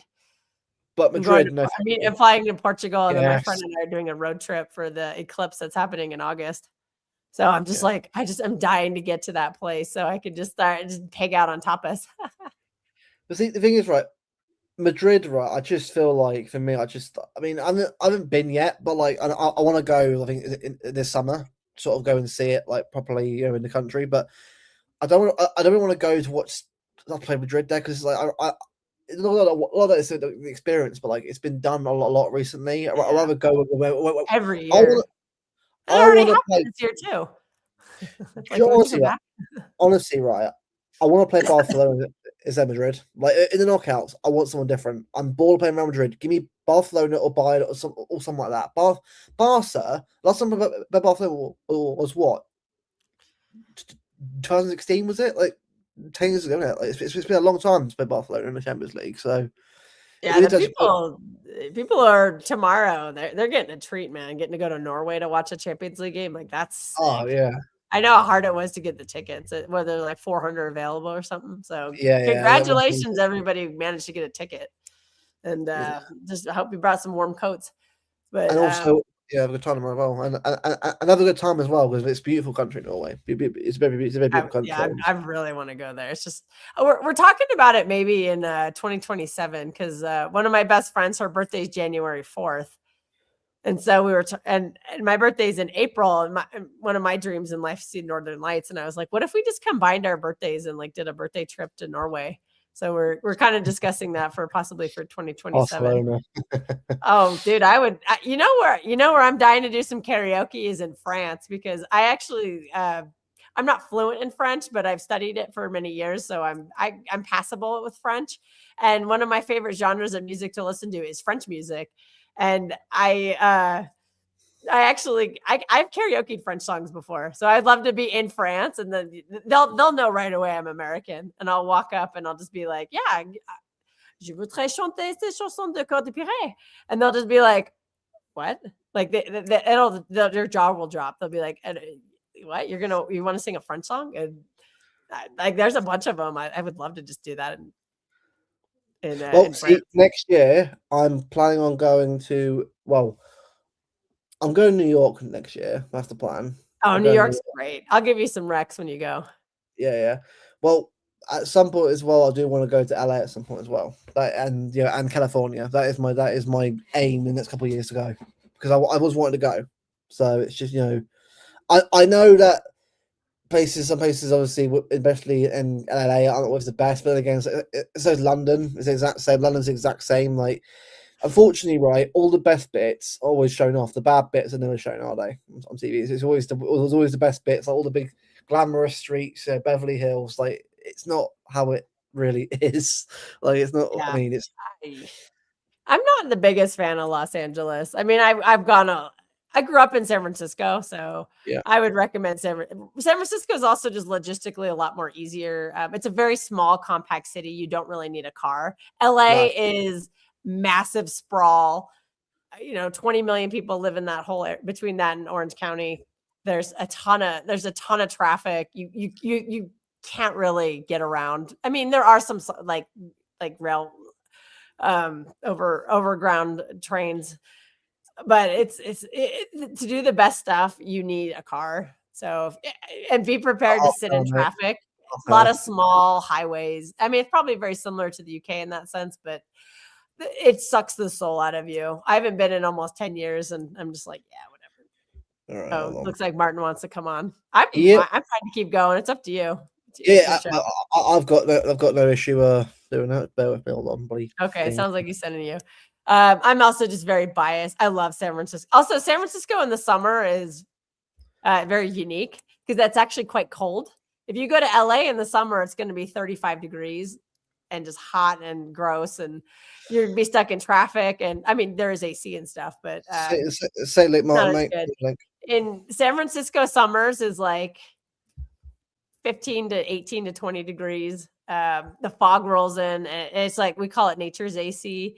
But San Francisco is just absolutely beautiful. Like the Golden Gate Bridge, very scenic. The coastlines, the food is so good. One thing LA does have is great food. I do. That's the only reason I would go back to LA. I don't have a lot of ties there anymore. I used to have family there. They've all passed away. Actually, my best friend who lived in LA, he recently passed away. So I don't know if I'll ever. I don't really have reasons to go back there, but there's stuff to do. Disneyland. Everybody loves going to Disneyland. There's just a ton of the food. The food in LA is just, it is insanely good. The Mexican food is in California is like, oh, it's so good. A lot of good Asian food too. I know what you meant there. I know that sounds really dark. I know what you meant. Whoa, Martin, it got a little dark there. Yeah. I know what you meant. We go 10 minutes. I got to go out back and shoot him. Like a done. old jealous. Old yeller status. No, don't worry, it's fine. It's all good. I was begging for that on Sunday. I was just like, Arsenal, take us out back in Old Yeller House. Yeah, and then, out of my misery. Can't really hit the fucking. If you come to San Francisco, though, I might go pick you up and drive you up to where I live. I live near this place called Lake Tahoe. It is one of the most beautiful places you will ever see in your entire life. It is a gigantic lake in the middle of like high mountains, and it's some of the clearest water. It's so good. I'm obsessed. Obviously, that's why I moved up here because I grew up in San Francisco, but San Francisco, it's too much. It's just too expensive. It's just like anywhere, the prices go up, and I just don't want to live there anymore. So now I'm up in the country. But I'm in the desert technically because there's California is technically a desert, most of it. And then there's just this giant spine of mountains that are just like super high. I don't know what they are in meters, but in feet, it's like 8,000 feet, 8 to 10,000 feet high elevation. So it's this big spine. And then Lake Tahoe is a former glacier from the Ice Age that turned into this massive lake. And so there's and then there's the other side of the mountains, which is the desert, and that's where I live. The streets of San Francisco, man, that show, dude. If I met you in San Francisco, I'd give you the best tour ever because I know everywhere. I know where to drive everywhere, and it's a very tiny city. It's 7 miles by 7 miles. I don't know what that is in Hell's Kitchen. Hell's Kitchen. It's probably in Las Vegas. Yeah, Gordon Ramsay's Hell's Kitchen, right? If you ever want to watch a show, there's a Hell's Kitchen at one of the casinos up at the lake. Yeah, there's a restaurant. Lake Tahoe, Lake Tahoe is absolutely stunning.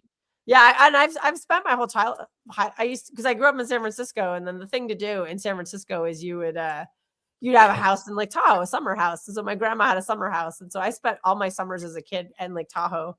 And my uncle still has a house there. My uncle's passed on, but his wife still lives in the house, and it's right on the beach. It's just absolutely beautiful. I mean, Luke, you follow me on Instagram. All summer I posted that's the same place. I go there every day that I'm off of work. I just drive up the hill and I go there. I want to go just to sort of see it myself as well. That's what I mean. Yeah, Lake Tahoe is unbelievably beautiful, and it's when I've been all over the world, and Lake Tahoe is my favorite place. Like I love it. It's sounding, but San Francisco is a wonderful city too. Like full of hills and some of the steepest hills you've ever seen. Was Cocoon filmed in? I don't know where Cocoon was filmed. I have heard of that movie though. My mom used to have it on DVD. Well, speaking if you want a great San Francisco movie, it's called What's Up, Doc? It's Barbara Streisand and Ryan O'Neal from like the 70s. Wow, no, What's Up, Doc is great. It's one of the greatest chase scenes ever that I've ever seen in a movie. Like they do, they're chasing people in cars, and let's see what at one point they drive a bicycle through. They're going through Chinatown, and they're doing a parade with a dragon, and these people on the bike go down the hill, and they just steal the dragon head. Like they're driving through, and they get caught in it, and they just take off like down the street. And there's a high speed scene going down Lombard Street, and then there's street. I mean, it's just a crazy. Like it's one of the best San Francisco movies that I've seen. Oh man, that AFCON game was wild yesterday. Yeah, that's what that is one of the worst freaking penalties I've seen in my life. And that's saying something being a Manchester City fan, because we've seen our share of terrible penalties. Brahim City through and through. Through and through. That's where he got it from. He was studying Kovacic and Bernardo Silva from that penalty shootout against Real Madrid. So bad. Yeah, one goal in it. It was a crazy game. One goal in it, and it was crazy. Like Senegal literally shithoused AFCON win. Yeah, like, they did. 1-0. Yeah, but also speaking of all the rings, right? Me and my mum and dad are going to go to Australia and New Zealand at some point, because I'm going to go to the national parks where they filmed like Mordor and that. So I did that. That was actually the first time I traveled by myself. I went to New Zealand. I didn't go everywhere, but I went to a couple of places on some tours. There was one I did that went to where Edoras was. Yeah. The building is gone, but that place was stunning. Oh my God. It was just this, it was kind of like where I live. It's like, flat plain. And then there's just this tiny little hill. And then the mountains beside it are just so crazy.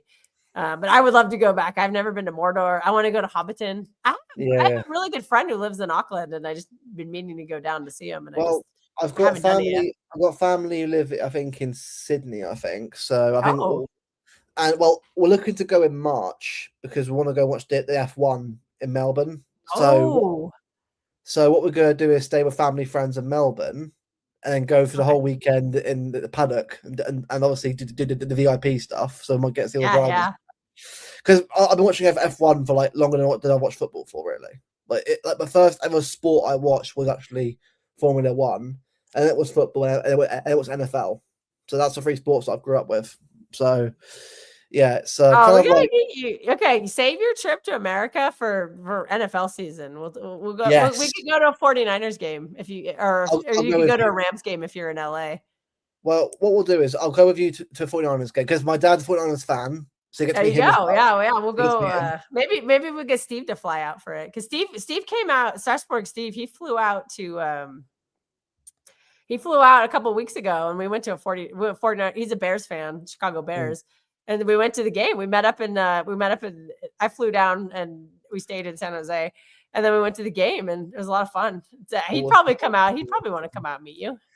First memory was Fernando Alonso winning in 2005, I think it was. And I remember Hamilton winning the championship in 2008. That was my favorite.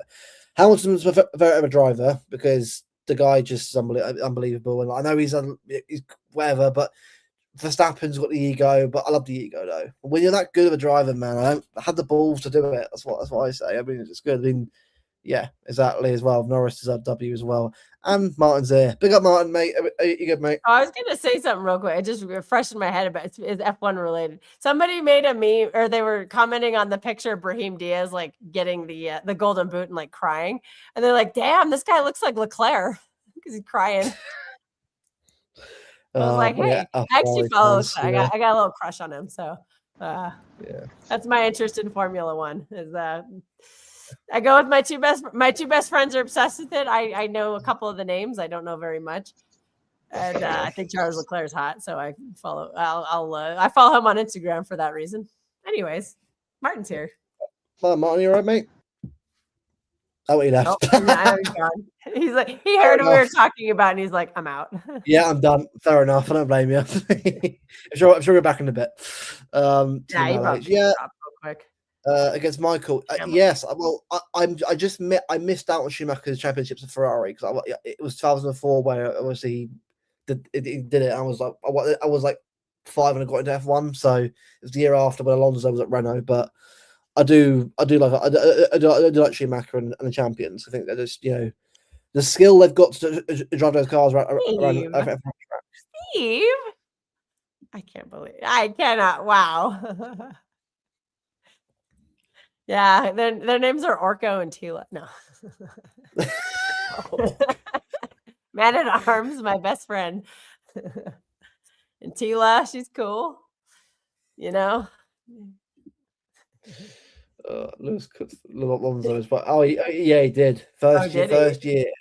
Well, Yeah, I think he was in the race I went to. I keep telling my friends Alonso was world champion, right? He went to McLaren. Hamilton was a rookie, and he absolutely cooked. Hamilton should have won 2007. He was 1 point off Here's winning. another friend. Here's another friend, Steve. Cats are best friends. Yeah, they are. They She are looks best friends. thrilled. Thrilled as always. Well, we're looking to get a dash down soon. So we're looking to get a dog soon. So that'll be good. So Mum wants You're to get getting a dog. Yeah. Yeah. So I have had a pet for about 16 years. Like cat passed away when I was 10. So it's kind of been. Oh no. When you've got parents, well, my dad's a firefighter, so he works in London a lot of the time. He's not always here. You haven't really got time to sort of get a pet sometimes, but we're at a point now where we want one. So yeah, we're having a look. Use imaginary friends to go after being a kid. He's persistent. This guy, man, is the cheek. I don't know what I did to Steve Black, but he's just coming for me. That's for all the whining. He's like, you're whining too much. So I'm just gonna rip on you. I know. Whereas Martin's got to sort something out, but back in a bit. It was all good. It was all good. I've had this little girl for my cat's 14, so we'll see how long she. But eventually she's gonna join her brother. Oh, Keely. Piastri. Oh, dude, Piastri. My best friend Stephanie. That's her favorite racer is Piastri, and she's like, I can't even talk about it. But the race we went to Baku and Piastri won that race last season. So we won the race we went to. So she loved that. He wasn't in the running for the title, but she was devastated about this season because she was like, oh my God, he's so close. He's so close. And then it just didn't happen. I don't even know where he finished. Second or third. My favorite, let's see, I love Hamilton. I love Leclerc, by the way, as well. Like Charles Leclerc for me is a fantastic driver, but Ferrari are just so poor. They're so so he needs to switch it up. Like the thing is, you got the two best for me, right? I don't give a hell what you say. Hamilton and Leclerc are probably the two most talented drivers on the grid. Verstappen, all right, fine, we'll put him in there. You got the 7-time world champion, but probably should be 8-time world champion, and then you've got Leclerc, who should be a world champion himself a number of times. You got the two best drivers to have as a duo. You got Charles Leclerc from Hamilton. Why's the car shit? You should have a good. Even if Hamilton wins more championships, Leclerc's going to win together. Enzo Ferrari we're telling his grave how bad his Ferrari team is. Like it's nowhere near Ferrari. Why doesn't he switch team? Why doesn't Leclerc go to another team? Because I know isn't they call it silly season or whatever when everyone switches what they're doing and stuff. I don't that part I don't understand as much. By the way, I'm going to Monza and Zandvoort this year and Silverstone. So is that the one in Hungary? Italy, Monza. Italy. Okay. I keep telling my friends, I'm like, I'll go to another race, but I want to go to a country I've never been to. So I keep trying to push the Hungarian Grand Prix. Spa, I want to look at because I love Spa-Francorchamps. Is that in Belgium? Yes. Great race. I'm like, if my friends ain't gonna, if they don't want to go to one in Europe, maybe I'll have to join you. You and I can go. I'll come meet you. Yeah, hey, Coke. I'm dying to go to Hungary. I've never been to Hungary, so I was like, all right, I'll have a look at it and I'll show you ticket prices. Maybe next summer. Although I'm 27, not 26. Yeah. I'm pretty booked up for this year. The World Cup is taking away my budget this year. We'll go F1 and get pissed. Yes. And we'll eat some fucking Hungarian food, man. Yes, give me that goulash and that paprikash. Oh, chicken paprikash is like my favorite. I love chicken paprikash. It's so good. Big up, man. Have a good evening. Dip over to Slovakia or something for. Steve Black is getting. He's like, I don't want to. He's like, I don't want to talk about Formula One. Well, we're waiting for Martin to come back, or is he not coming back? Hey, Steve, look. Did you scare him off? He saw I was on. He's like, I'm out. No, I'm kidding. I'm just joking. Be on the bet. Oh yeah, Keely. Honestly, it's great. I want to go with Melbourne because obviously, I've got family in Australia, so I've got a reason to go. I want to go Austin, so because my dad loves Texas. So Austin is so expensive. I think my whole trip to Baku was cheaper than the Austin package. I'm not kidding. The flight and everything, I think was cheaper. I think we paid less than $3,000 for that whole trip, and that also included 4 days in Georgia. Also, Georgia, great country. If we're going to talk about traveling, everyone go to Georgia like right now, because in 2 or 3 years it's gonna be overcrowded like Croatia is. Also, I'm gonna look at Dubrovnik as well at some point, because Dubrovnik Dubrovnik is lovely. I'm dying to go back to Croatia. yeah. I want to go back to Rovine, and I So do want I, to go. Louis.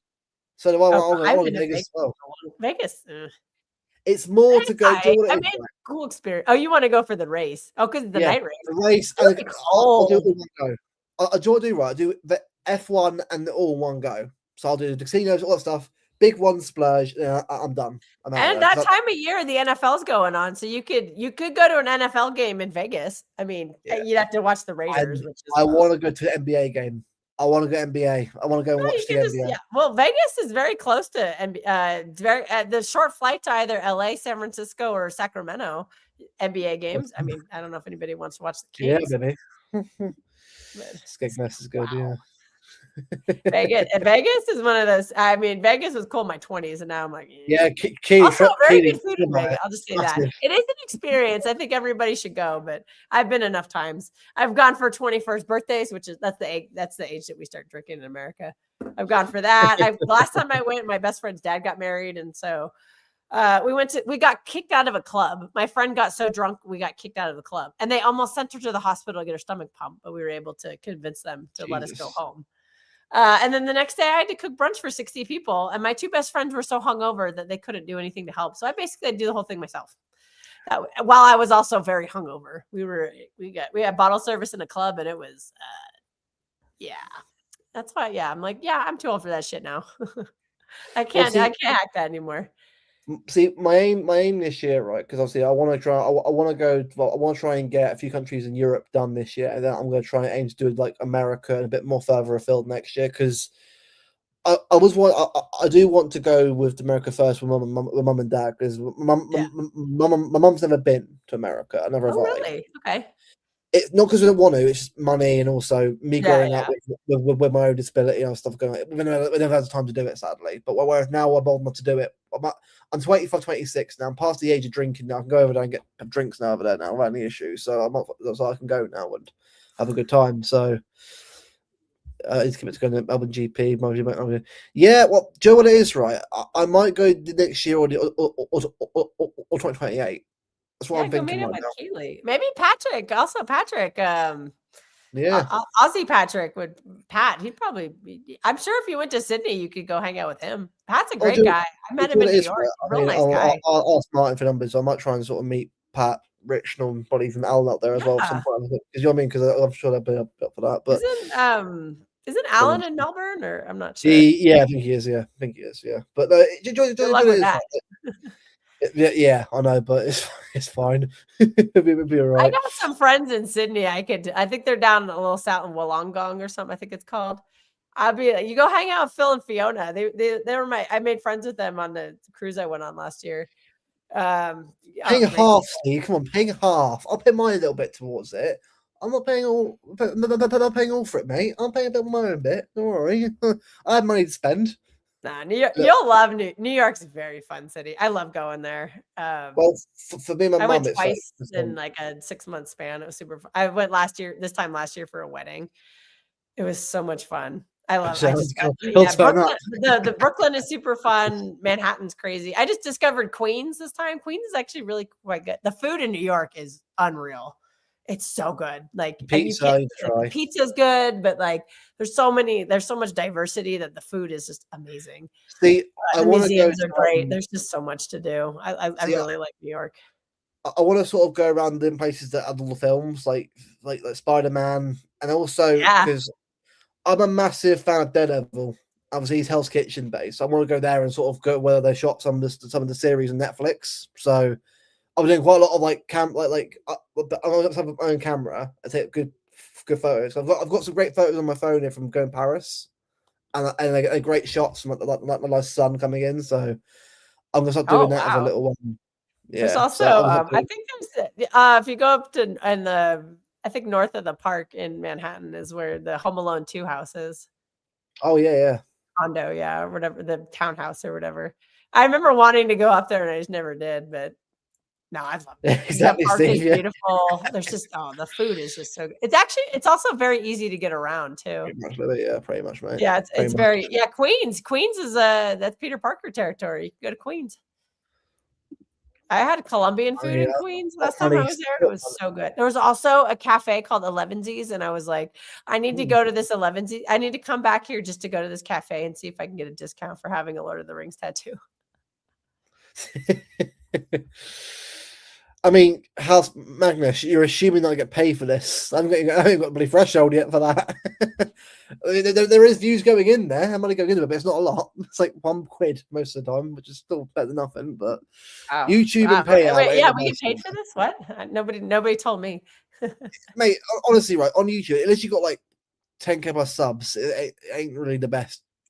There, it's all right if you get a lot of streams out, but I'm sure you understand Coke as well, Patrick as well. Like you have more than we do, but it's not much difference really. I don't know any of that stuff. I'm not part of that's. It's Patrick's channel. I just feature on it a lot.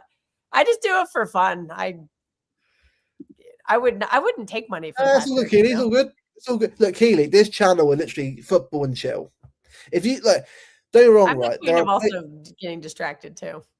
No, but it is right. Like there are plenty of channels on YouTube to talk City and other stuff a lot more seriously than this. This is more to chill and relax, take your mind off all the seriousness of football, because it's just I feel better off this. I can chill off this and have a good time off it. Whereas with like after a game, I'm like I just feel so stressed out and pissed off from that. So it's nice to have a bit of I'll say so. I'll try to be positive. I'm really excited for this Mark Gahey signing. I had mentally given up on it a few weeks ago, but that's a great deal. I mean, I know we paid some money, even though we could have potentially gotten him on a free, but we needed a center back. Unfortunately, we've had some injuries and we have some players who are just coming to the end of the road. Mark Gahey, I think, is somebody who can really help us specifically this season with the injury problems that we have. Like, I think he and Diaz, when they start playing together, I think that's a really strong pairing, all things considered. And having him here and having Kusanov getting some experience and having Elaine getting some, I'm hoping that means we don't rush Diaz back, because I just don't want to repeat the cycle from last season. But yeah, I watched Gahey's interview, and Spartacus here. So I'm excited for the signing, man. Yeah. I'll shut up for 2 minutes because Steve Black wants me to. The Spartacus also as well, by the way, Spartacus bigger. I think it's your first on the channel, I think, or I mean, it's been a while since you've been on the channel. I'm not sure. It's been quite a while since I've done an actual show with other people. You know what? So. I just realized all 3 members of the Savinho Defense League are on the stream. Yes. Yeah. We ain't ready, but we allowed. Yeah, we're here. Fuck, he's injured. Get well soon, Savinho. We miss you. Come back soon. Yeah, yes. I miss you. Yeah, honestly, at this point, man, like our wingers. Well, I like our wingers. Just I wish I had another winger to use, because Bob's not apparently just done now. Apparently he's fit. Apparently he's not fit. Oh, mate. Oscar Bob, man. That sounded annoyed when I read that quote. I was like, he sounds. Me, look, I'm gutted because I'm actually got I've actually got Norwegian heritage in my family. I'm gutted it's not worked out with Bob. I'm really gutted, man, because and I really like Bob as well. I think the kid is going to be a great talent, but it just didn't work out, isn't it? Because like, if you watch him, right, like obviously go back to Newcastle again, the Newcastle game, right, and the skill he showed, right, and the composure he showed at such a young age at that point to go in a big game like that, he just showed that that ability. And I thought if last season that broken leg injury, man, it didn't happen, what happened?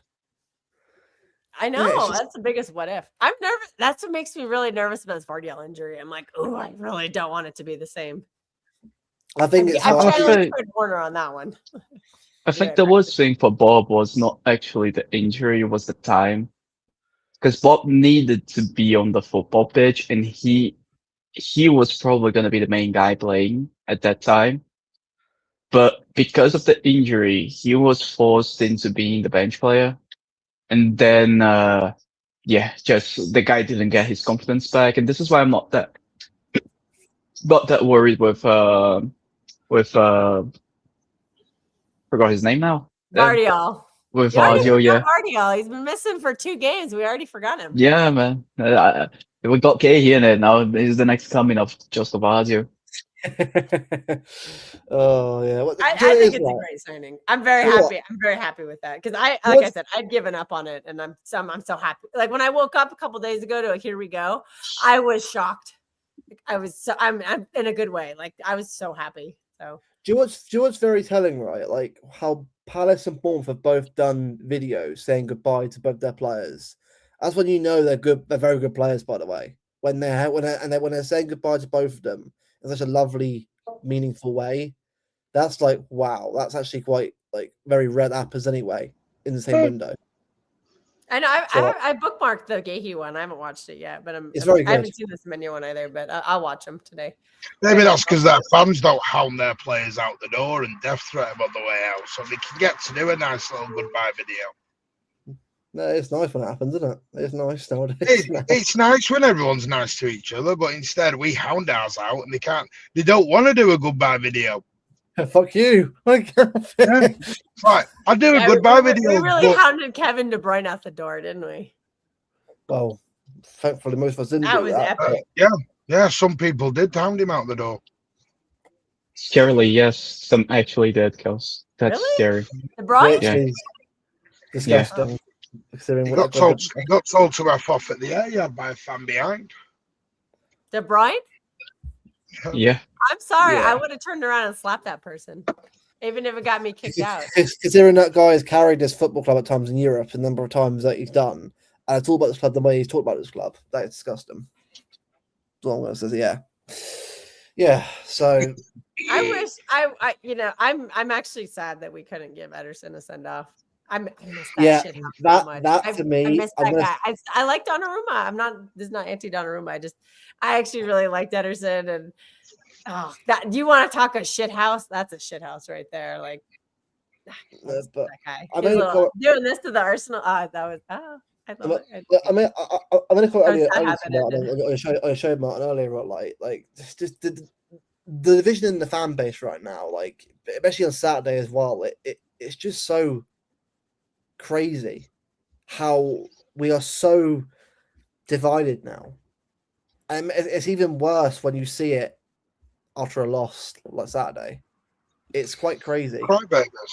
It's the crybabies in the bedwetters, as I call them. Crybabies in the bedwetters. I want me trophies. I want me shiny pots. I want me new toys. Jolly good. Hope you're not It is referring what to it anyone is. on this panel. It is Well, what it is. I think people have lost their mind. It's like it is what it is. It is what it is. I'm giving up. It's like I think it's Rico just Lewis, it is what it is, but I get it. One goes in, one goes out. I suppose that's the part I miss of being the old Manchester City, because we used to do all that nicely and all that. And now we just I'm still sad we Brush them weren't off, able to innit? do it for David Silva. I suppose that's what my heart. success. That's what success is. I suppose Well, changes everything in the club and everything. It is the way it is. but You I'm gonna move on say with it. it, I suppose. I'm gonna say it though, mate. I mean, people take football way too seriously at times. Oh, yeah. Oh, absolutely. That's absolutely. I mean, It's don't also- get me wrong. Players like Oscar Bob don't help themselves in what he's done today. So, What did he do? Yeah, Pep sounded really annoyed at that quote when he was responding, saying, "Well, he says he's not fit." I'm like, "Oh yeah." he's been doing. Yeah, that's been going on. I don't think Pep's happy with him No. It's been What going on did for he a do, couple of though? weeks. He basically keeps telling Pep he can't train, can't travel. He's not fit. because he's blah, trying blah, to. blah. Is he trying to move though? He's trying to go to a different club. Isn't he? He's got his bottom lip out at the moment. I'm afraid bottom lip's gone out. How annoying, man. What happened? I There was like the them Dortmund so links. much I guess as those well. have kind of fallen off. His bottom lip's gone out. It is what it is. I get it. Yeah. It's just frustrating, isn't it? Yeah, I like Oscar Bob. I'm sad to hear that. I'm I wanted him frustrated. to do well as well. Yeah, but some players just, I think, just feel like. I mean, is what it is. If he goes, he goes, and wherever he goes, I hope he has a good career. But it's just like if you're not going to sort of fight for your place, then well, it's what it is, isn't it? It's hard because I think he knew there was no future, but I suppose he knew there was no future. Not every player leaves on a nice term. Laporte didn't leave nicely. Mahrez wasn't exactly loved out the door. One broke me. It is what it is. Yeah, the Laporte one. When he sat there crying at the end of that game, I think it was the Chelsea game when we lifted the trophy. Oh, that just broke my heart. Well, Sterling, there's another one. What game it was, but look at Sterling and the way he left as well. Look at the way that ended, despite him being one of the best players we've had. Yeah, I mean, of course. Jesus on that, because remember that was the Villa game where we won the trophy. The two of them looked like they wanted nothing to do with it. Raheem looked like he was pissed to be there, and Jesus looked just as checked out. They were just like, I guess Jesus had a baby the next day or something and didn't make the parade, but Sterling just didn't want to show up, and I'm like, what? It didn't make any sense to me. But he got the assist for the first, didn't he? For the first goal as well. Yeah, he got the assist on the first goal. A beautiful cross. I miss crossing like that. It is what it is. It's I suppose it's football. Like I said, all part of being a big club. The thing is, though, it's being a big club, though, Martin. Though, but like I feel like at times that you really do miss like the actual emotion in it. Like an actual to me, with football, right, it's a lot more than just winning trophies. Like much as it's great to win them, like it's the games that you remember, the ones that you sort of able to go to live and that experience. Like the Villa game, the Villa game, right? Although it was a title-winning game, the emotions of that game and the way will always be with me forever because it was such an emotionally not just because of the league, but just the way it happened and the way the game went. And that for me is football, mate. That for me is football. That not just the trophy, but the whole game. Also, remember Mahrez's body language in the end of the treble season. He did not look happy about the FA Cup. Like I remember somebody posted something on Twitter being like, "Oh, look at the body language here," and Mahrez saw it and called the guy out. I forget who it was. Sam Lee. I was just like, "What?"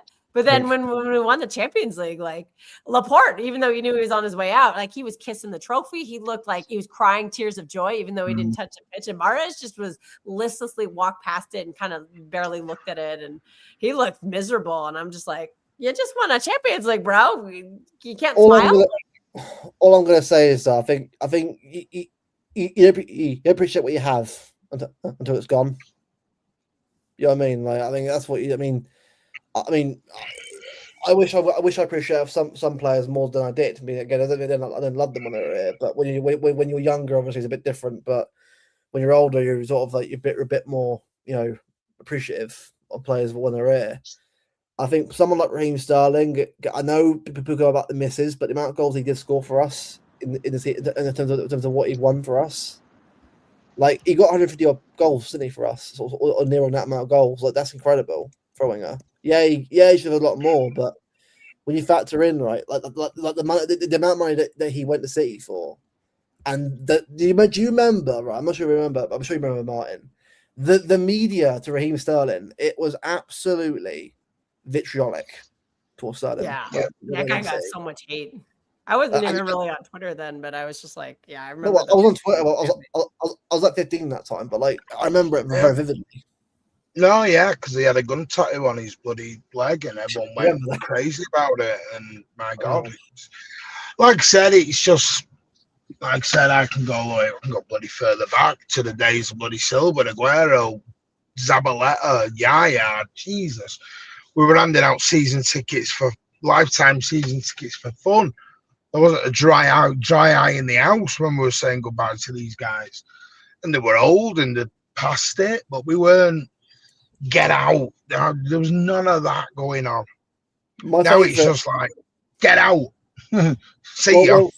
Well, for me, though, a favorite departure was Zabaleta, though. Zabaleta was such a big player. Oh, Zabaleta broke me. I cried. Yeah. I miss Zaba. Zaba. And it wasn't that. It was my kids have grown up in Manchester. My kids are Mancunian now. It was everything you wanted to wear from a legend. And it was just everything about it. And I get it. Players come, they leave. I just think this era this era of players from 2012 all the way up to now, and I still include now, should just be lauded over and looked after. Nathan Ake, people, some of the stuff being said about Ake deserves the same treatment as they got. Stones does. We're not going to do that. We didn't do it with Edison. We didn't do it with it. Just things are getting a bit more colder, harder. There's a good point in the chat here. Martin. Anybody who's giving Rico racial abuse, you're not a fan, and you should be blocked. Sorry. That is just absolutely wrong. I don't think Rico was good in that game, but nobody deserves racist abuse. You just don't. It's a football game. It's not that deep. The guy had a bad game. Just banter him for being bad. That's all you have to do. No, but the thing is, in the world of social media, as much as everyone goes, ignore everything. And that's always the line. Ignore it. Listen to the positives. But humans are humans. You could have 100 positive messages, and you'll get 1 or 2 really nasty messages.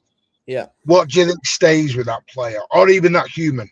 It's the 2 real nasty ones that stick within their head. Yeah.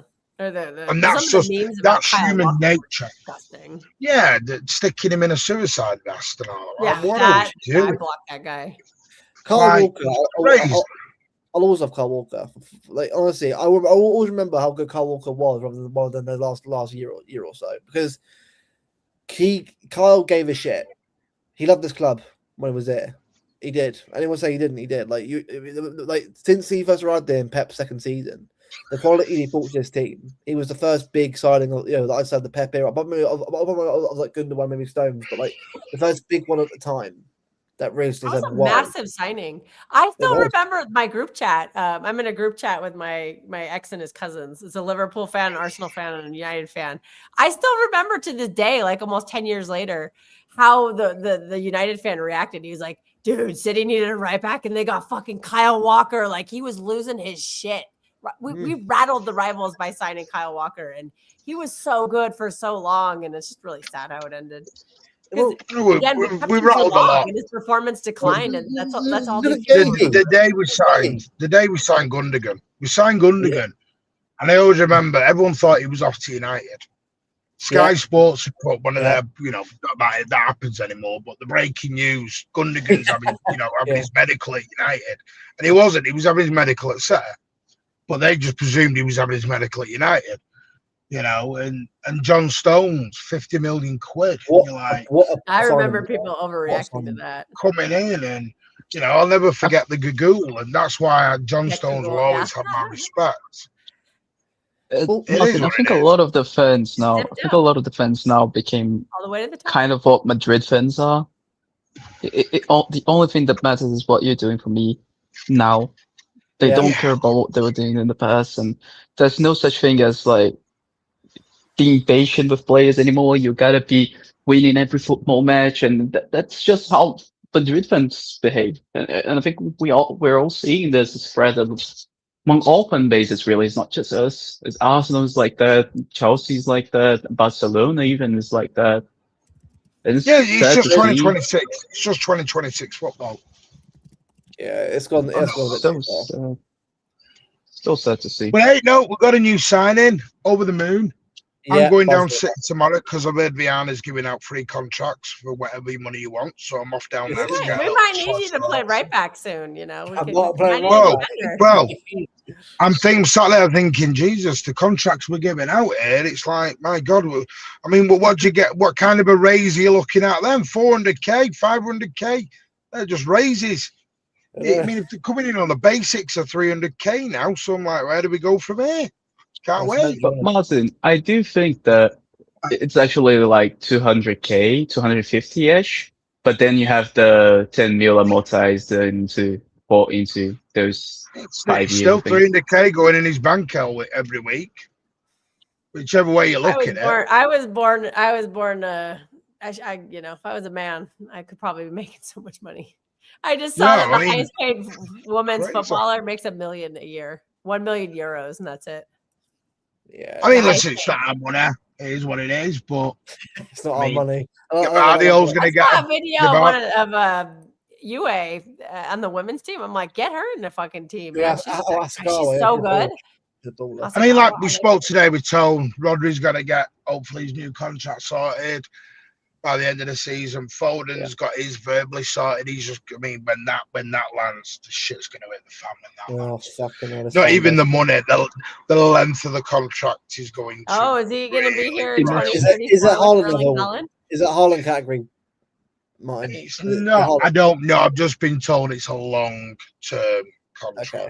No worries. Martin, imagine the news. He's going to be a lifer, is what I've been told. Imagine it.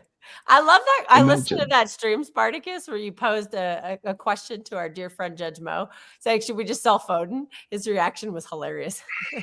I might start pushing that. I don't know when I'm going back on there because I'm like I said, I mean, Foden's on what? Foden's on 230k now.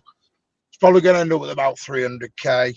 Yeah, probably at the end of it, maybe a touch. Oh my god, Rodri is getting as much as Foden is. That's what I mean about chucking the contracts out. Well, what are we going to have to give Gvardiol now? Well, that's the thing. Everyone's going to be like, hang on, you're handing all these contracts out. Yeah, Gvardiol's going to ask for 350.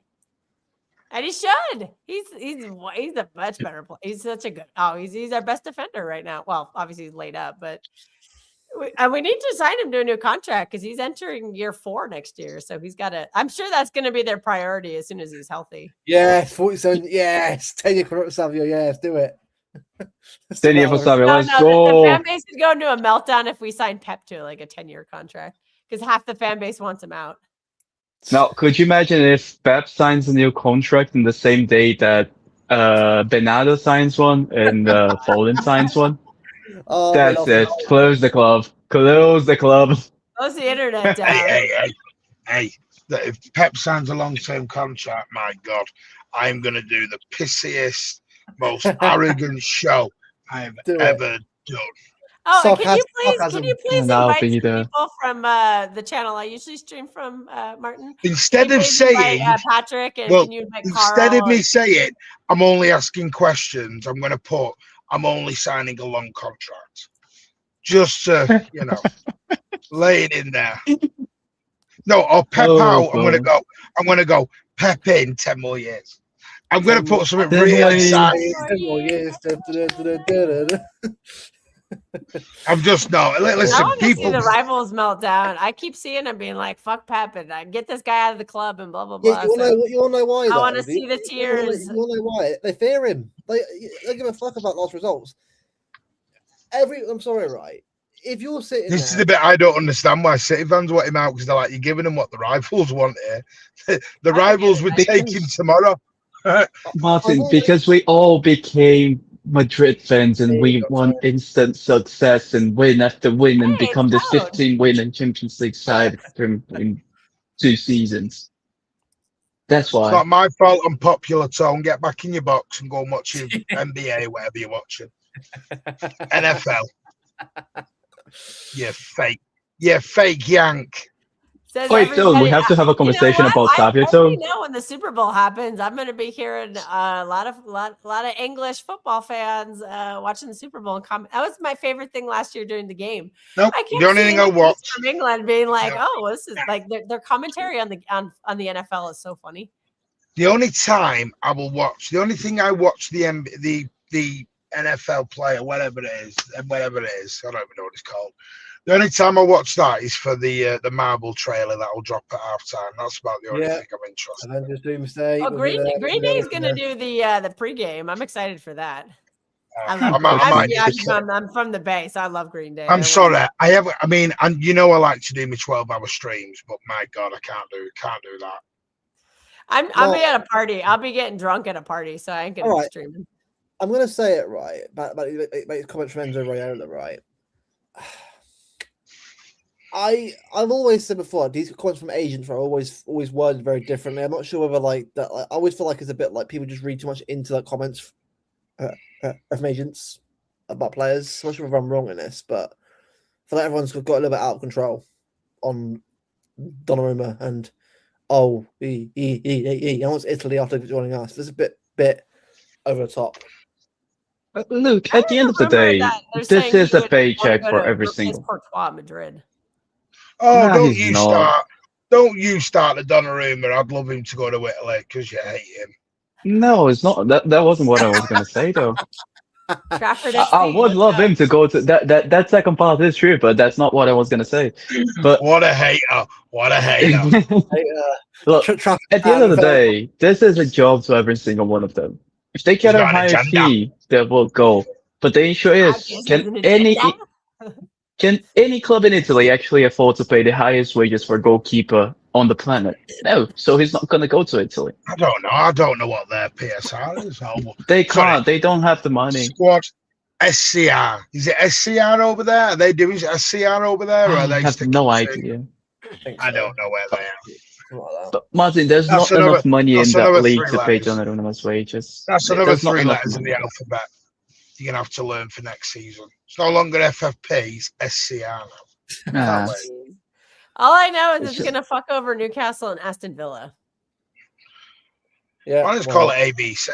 The ABC of finance. That's what should. The That's what it ABC, should the be. 1, 2, 3s. I mean, yeah, It's not Sesame Street. Aye. it's way in ABC, 1, 2, 3. I was thinking more of the Jackson 5. Wait, Okay. Shirky agenda. What's telling about him, Martin? The Turkey. beef jerky, everybody. Did Oh, we Martin think he has a starts massive tomorrow, or jerky did he agenda. goes back on the bench. I Stays really on the don't have a. I don't have a turkey agenda at all. Agenda. Martin. He doesn't want to start your just- turkey. Well, No. I'm not The statue. turkey Anyone who's statue been has in- to wait. The Husinov statue's going up first. No. Get turkey there. Get turkey's place. Yeah, What day's the Mark Gay Listen to statue the going up? Husinov one after last tomorrow the whole night. year. tomorrow. Oh, is the Mark Gay's getting a statue tomorrow as well? I heard. Yeah. Yeah. It's Mark no Gay longer. is- It's no longer 10 years. You have to do 10 seconds. Now you get a statue. He hasn't done 10 No, seconds. Martin, You you have to wait forgot. till You, Saturday to watch him. it's not 10 seconds. It's, you have to be 10 seconds and be a name. That's also the thing they have to do as well. Fucking, Don't forget the fucking name showing part. it, comparing him to Foden because I No, find we it need to mad. foster the two of them together. Listen, That's what we I need to find do, it foster mad. the two of them. How can you compare someone who's been there for 9 years doing it to someone who's been here for 6 months? Can someone Like I explain said, that one to play me? the two of them together. Foden needs a BFF on the team.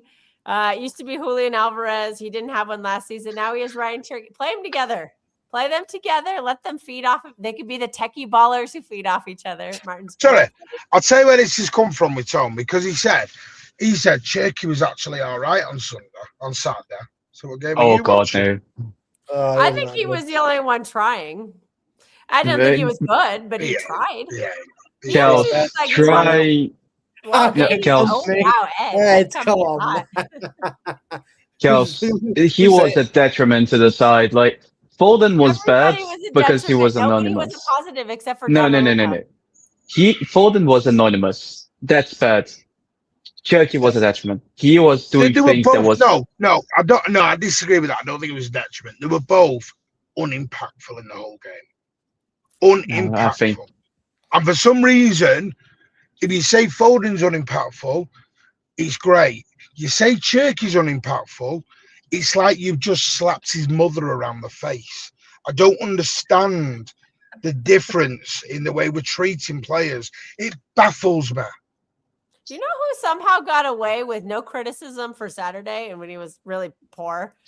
He's I gonna thought say Jeremy Bernardo Doku Silva. was not good in that game Oh, at okay. all. Okay. He got the guy in a yellow card and then didn't even try to get him sent off the whole game. Like he was so Semenya was poor. also poor as well. Everyone, Semenya was I know, also poor. I know. I get Martin's point. Everyone was It's just ripping Tony's on waffling now, Foden, but Martin. It's Tony's waffling. Doku was awful in that game. He's our best football player on track. I wouldn't mind if Cherky and Foden played the same position on Saturday, Yeah. but it didn't. One was a No. 10 and one was an 8. So what we're Yeah. doing? Yeah, exactly. Yeah, I agree on that one. Just a bad. Why? I don't know why Foden was supposed to be the 8. Get Bernardo to do it. He's better at it. It's a better role for him. I don't want Bernardo further up. He doesn't contribute anything further up, but he can be better further back. He's torn apart. Just get him I further think- back. Get him to park him next to Rodri. Rodri I needed the think we're. help. I think it really should have been getting players instead of doing this. And I think Nobbins talked a lot about it because I've seen the LB show today. No, I haven't listened to that yet. Doing that 3-6, that 3-1-6 in possession is not gonna work. It doesn't Like, work. we just don't have the players for that. We Mhm. don't. You need a very specific skill set to be able to pull it off, and just stop with that. Like, it's not gonna work. It isn't about playing fast or playing slow or playing medium or high or low. It isn't about that. It's about when you play this 3-6, the three players in the midfield up top, they get very congested, so they don't really have much space for themselves. And then you isolate your 6 for him to be completely alone in the midfield in transitions and in possession. Suspendable. He's suspended for the game. Yeah, I hope Bernardo went to Lisbon for a couple of days. Go refresh yourself in Portugal. No, but Spartacus and I have spoken about this privately. It shouldn't be a 3-1. It should be a 3-2. Yeah, or at least so much more stability. At least a 2-2. I don't like 4-man press defense, but at least a 2-2. Make it so that we have more players in the midfield so that they can actually do something. But I don't know, man. I don't like this. I don't think it can work. Yeah, not with this group of. It's hard to keep seeing it too. It's like we keep seeing I'm not saying it. It's frustrating. Yeah, I'm not saying bad to him, wanker. Hey, big up, Tone. Big up, Tone. See you next week, mate, for the show next week. I'm blocking your number. Who? Again? Tones. Oh. Me and Tone have to have a talk about Savio. The guy's hating on Savio. Better get his number for Martin before Martin blocks him. Tone the guy has like an agenda. I don't actually have Tone's number. Tone don't like him on Instagram. Well, I can't believe that. He has a personal thing with Savio. He has a personal thing with Savio, Rico, Odin. I think of all the players he's got issues with. Would you say he has an agenda? Or is this he's just a big one. No, it's got I'd say who has a worse agenda? Would it be Tone's agenda on Savinho or Spartacus's agenda on Donnarumma? Who's worse? I think it's Tones on Savio. Tones and Savio. No, I'd actually say Tones with Rico's worse. Oh, fair. Oh. E.T. Can we get Darius? Is Rico still trying to push for a loan, or is he?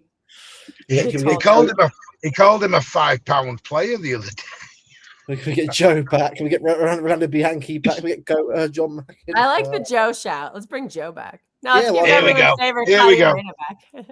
Get John back in. bring back Claudio Reyna. That's what brought me to the team is Claudio Reyna. I know. Martin, right. He was American. That was the reason why I started following team. Right. Is now this we're too true? good for Americans. So you turned down £65 million of Rico. Was that out of context? No, that was when he asked us that. He asked us that when Rico was on. He asked us that when Rico was on form. So he's been a bit naughty. That's what I kept thinking. Been a bit naughty.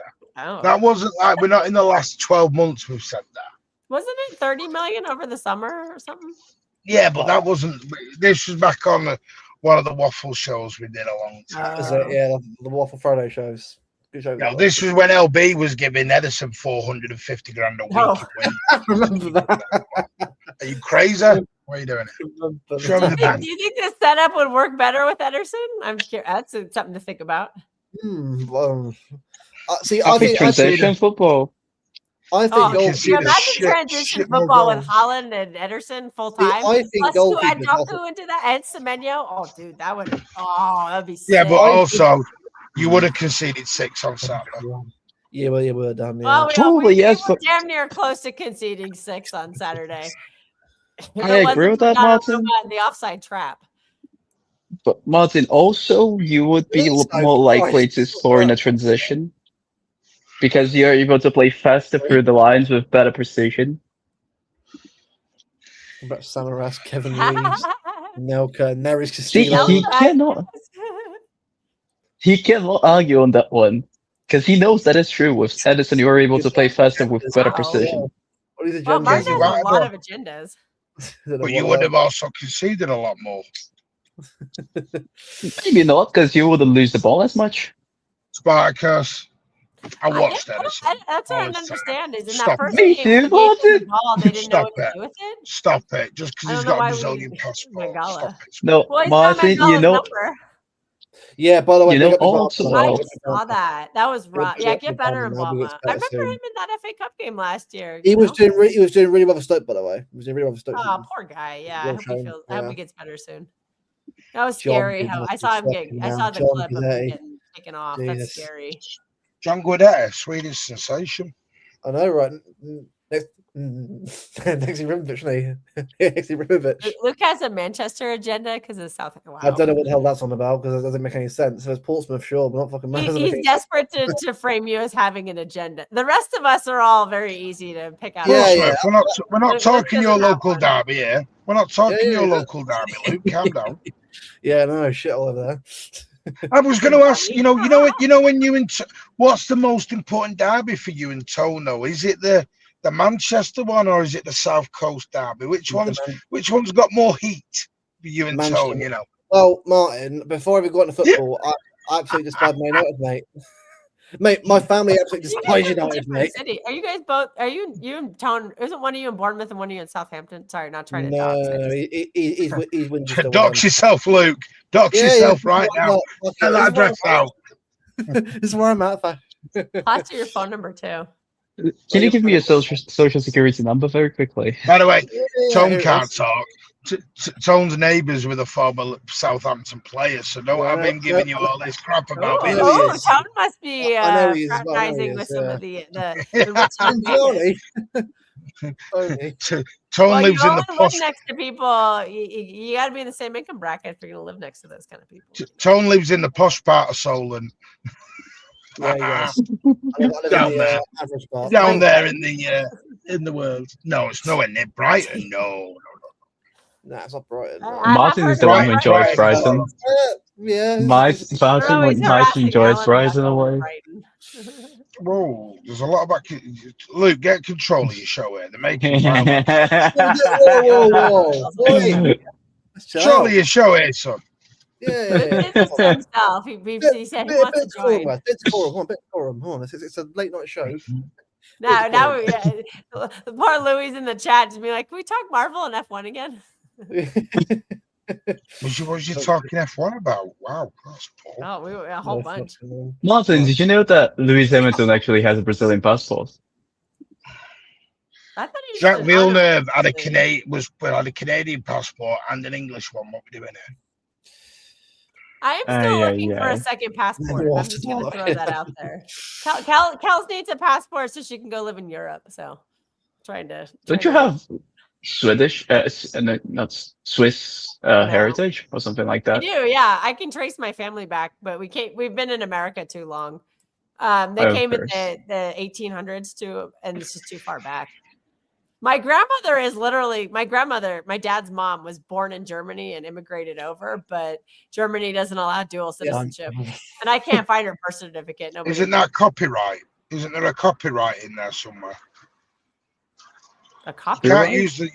You can't use the term after dark no more. That's Martin. So you got to pay Martin some royalties now. Yeah, you'll be hearing from my lawyer now. Some chat. Shit. Paying lawyer I don't think Martin's lawyer is actually that good because Dash still has the picture on his Twitter page, so you should be fine. Ooh. No, Steve Black. I have one of my family members. My grandfather's cousin is still alive. She's in her 80s. Her pastime now is she's retired is she loves doing family history stuff. She's traced us back to the year 1674 in the Canton of Gladys. I'm not laughing at Kelson, I'm laughing at Steve's comment. That was just dumb. Steve has had it out for me this whole stream. Yeah, Steve, you can't put that. The closest he's had to Swiss is a Swiss roll. I I did go to Switzerland last year in 2024 for the first time. I have that. Steve's done, I man. at least can Sorry, identify where they're from. that's not against Kelster. I'm sorry, you've just done me. That's just done me, Steve's comment. Steven's been ripping on me this whole stream. This is mild compared to some of it. He told me I should be on a soapbox at Hyde Park.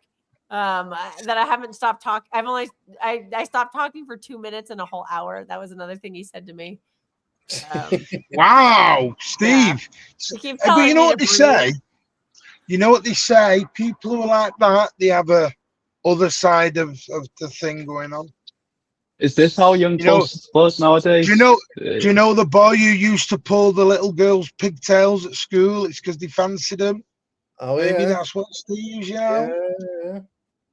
Is this how young folks? Geneva Convention. If he starts mentioning bungle, I'm leaving. He starts mentioning bungle and bananas, I'm out. Are we putting? Well, oh God, no. Sees his own stratosphere. At this If point. you want me to leave, I will leave. If Alan shows up, I'm out. I'll never forget that. See live on the show. Kelly, so what's your phone number? Alan, not the time and the place.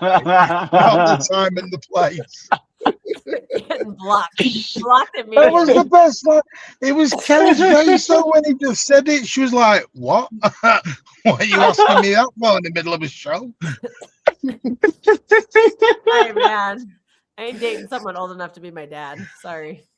Granddad. Actually, no. Spartacus and I just got the price for that is 50 billion. You have to be worth 50 billion. Yes. 50 billion is the mark. Yeah. Getting my twingers and my twangers out. So if oh yeah, any 60-year-old coming after me, you have to be worth 50 billion. You had to be on. You had to be on. Out for 50 billion. You had to be on City Luke TV to understand the twangers and the twingers and all that stuff. God, that went sideways very quickly. That one.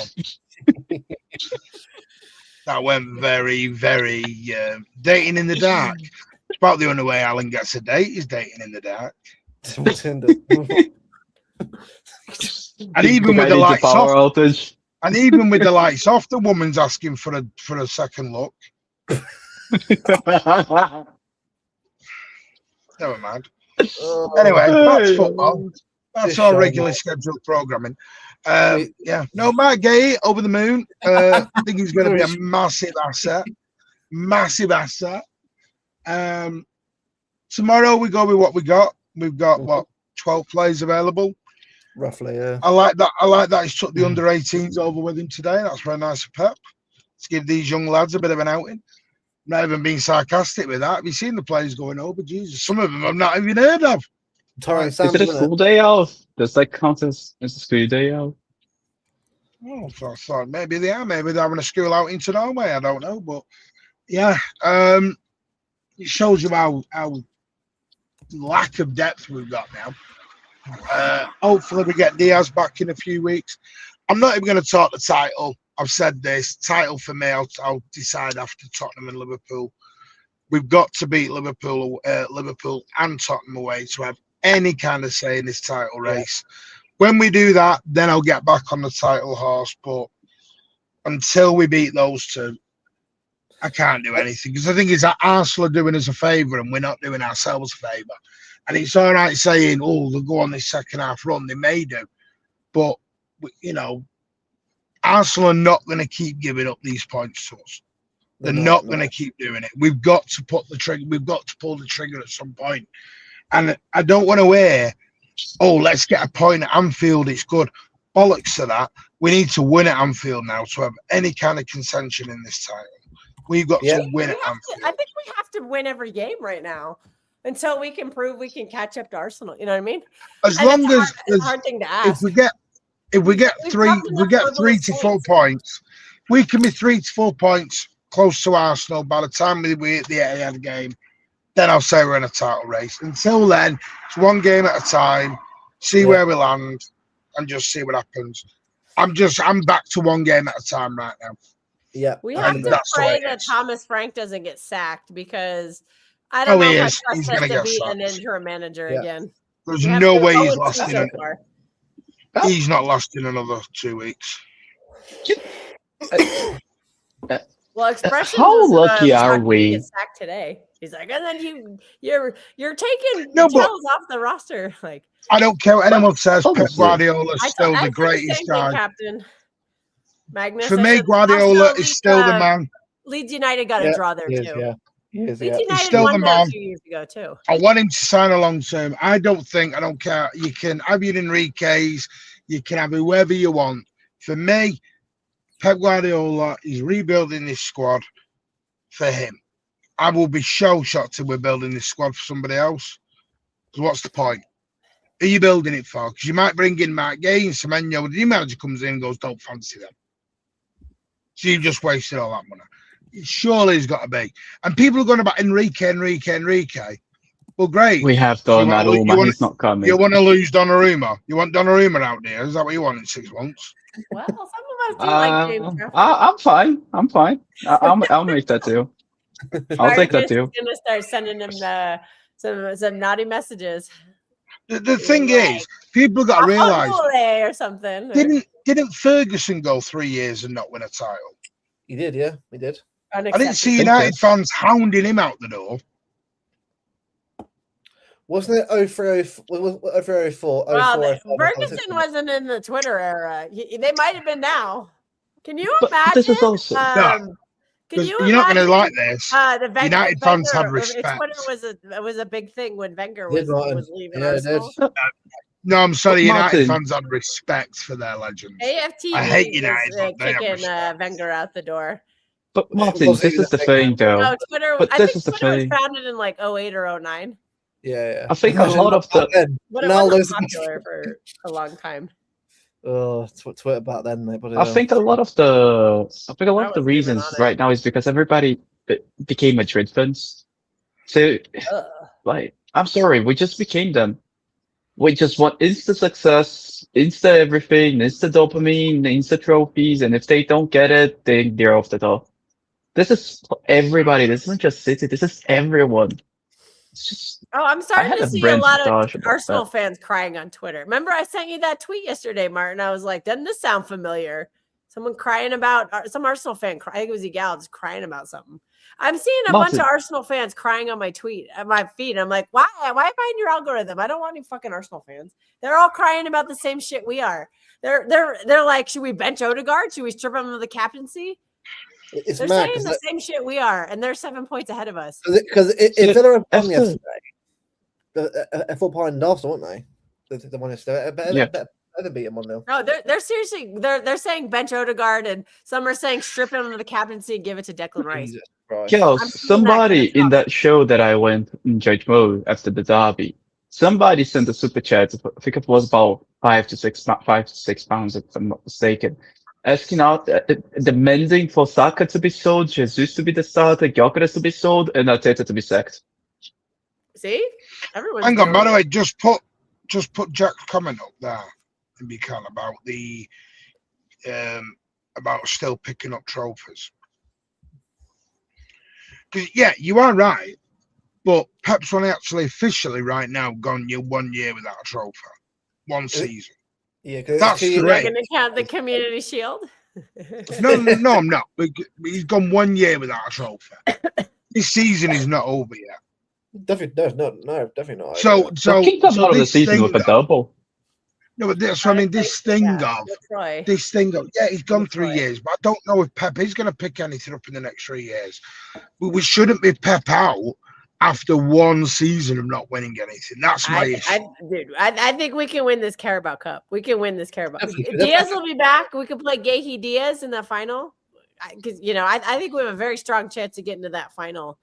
And we could have a very strong team by then, as long as we don't get any more injuries. I'll say it, Kels. I think FA Cup, Carabao Cup. That's your possibility. Both of them. I think it's very likely to win happy with both. the Carabao Very Cup. likely. I want that Carabao Cup, man. That trophy used to be our bitch, and we haven't Right. won it in like a bunch of years. Nice. So I'm ready. Bring the Carabao Cup home. Can I ask you a question? Genuine question. If Pep Guardiola had not won like 6 in 7 or whatever it is, something daft like that.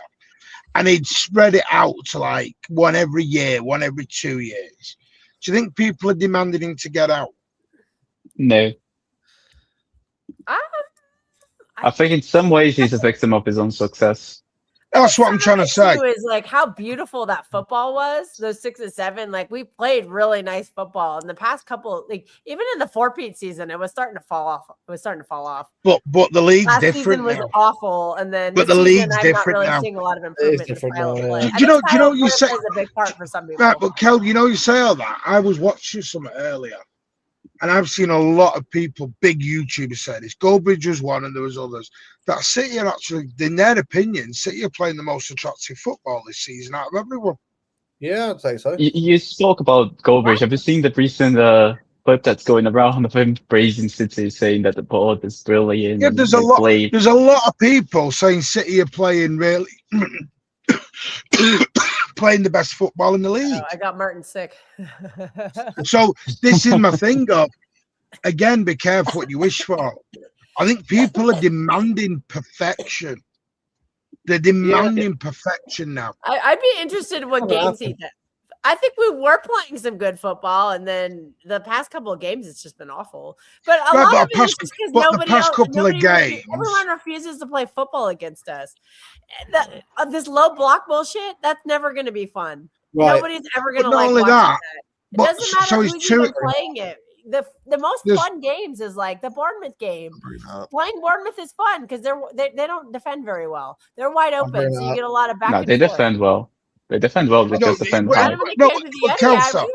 Kelster, let me ask you this: if you'd been your top person in your job for 6-7 years, and then you have a year where you're not at it, and they sacked you, would you be upset with them? I'm not the right person to ask that question because I don't stay at jobs for very long because I hate working. Okay, I'll say yes. Yes, I would be very upset. I think people have got to take. The trouble is, they're trying to get. When people say Pep out, they say, "Well, it's the style of football." That's BS. It's not the style. It's about not being top. I'd rather people just be honest with it. It's not being top of the league. And then they go, but I want the youngsters to be given. No, you don't want the youngsters to be given a chance. Because if the youngsters were given a chance, we'd be fighting in a top 5 battle. Yeah, agreed. And that isn't what you really want. Then you'd be having to go, he's not winning. So he can't win. It is any stick to smack him with. I don't get it. It baffles me. Well, if Pep had gone 2 or 3 years and we haven't won any being in 2 or 3 years and we weren't reaching finals and we weren't doing this, then fair enough. But the worst City team in 12 years, we finished 3rd. We got to a cup final. I don't know what people are wanting. I think when they realize that we have a world-class squad and the best manager in the game right now, I think for some people, 3rd is not acceptable. They're like, look, we have this manager for a certain, he's not going to be here forever. And these players are not going to be at their peak forever. So while we have these two combination of things at their peak, we need to win now because, the players are going to get older. They're going to decline and the manager will eventually move on and it won't be this good. So that's probably just how some people think. But we won titles before Pep.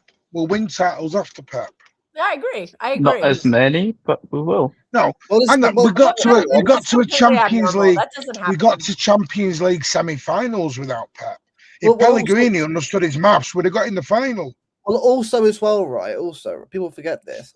Is it guaranteed that after Pep it gets well? I know this from like, it's going to. Are we sure about this? I think the only thing you won't be as consistent, and then maybe you lower your expectations. That's fine, but people act like, it's gonna be downhill. Not necessarily. It could be different. I think it's not going to be like a complete fall off, but that'll never happen again. Again, what we've seen with Pep is special, and if the next manager comes in and he's able to replicate what Pep has done, it will actually mean that what Pep done is not actually special. more than like, no, this is not going to be good enough. You understand what I mean? Yeah, no, that makes sense. That makes sense. That's why I feel sorry for the next manager, because the Yeah. amount of pressure that guy is going to be under from the get-go is going to be And horrendous. Maresca? No. Because he's literally, because the next manager in, amongst some of the fan base, is going to be win the title, go deep in the Champions League, do this, do that. And if he doesn't, right, we go again. I don't know where we end up with this. That's my worry. I'm not saying Pep is bigger than the club. Of course, the club is bigger than Pep. And of course, Pep can be criticised. I have criticised Pep on his tactics only this week. But what I won't listen to is complete and utter thing of Pep's lost it. He's not a good manager anymore. Yeah, that's gone a little bit. I don't know. I think people just go a bit too far with it. Like you can say that it wasn't good enough without going the full hog and saying it. Everyone's not good enough. Yeah. Of course, you can criticise him. 1000%, we can criticise players, but it's the vitriol and the nastiness that comes out. I think some people need to realize that critiquing a manager in one game does not mean you want him out. They're not the same. No, but the trouble is, people are critiquing game and just be like, I think the manager got it wrong today. Yeah, doesn't mean I want him but to be totally fair, and I'm not one of these. I'm not going to call people out who are not here. But there are people who open up things and they go, "Time for Pep to go." That's the opening line. I stream with that's the opening line. Where do we go with that? Where do you go with that? Exactly what you mean. That's not criticizing. That's just go, get out, lost the Those game. people have just made their minds up. And like I have been critiquing Pep a lot this season, but I'm not ready to say goodbye to him. I just I just know he can be better. I know he can. I think he can do more with what he's doing with the squad. And I don't understand his decisions, but I also realize I'm an idiot on the couch. I don't play. I don't manage. I don't do any of that stuff. But when I keep seeing like some of the same mistakes happening over and over again, I get frustrated, and I'm just like, I thought we'd move past this, and I thought you could see this, and I thought you would do better. Do you know what's really bugging me? That's just frustration as a fan. That's all it is. Yeah, no, I get the frustration, but do you know what's bugging me now? Fanism has got to a stage where, and I'm going to say it because it's already been confirmed. With me and Tony checked it out, we had the confirmation. The Nunes bullshit rumours that came out in the last 24 to 48 hours. By the way, have been confirmed.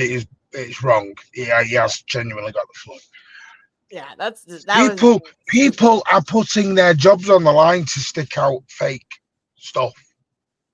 Yeah, I don't get it. Where are we going in the world? Why are these people not being held accountable anymore?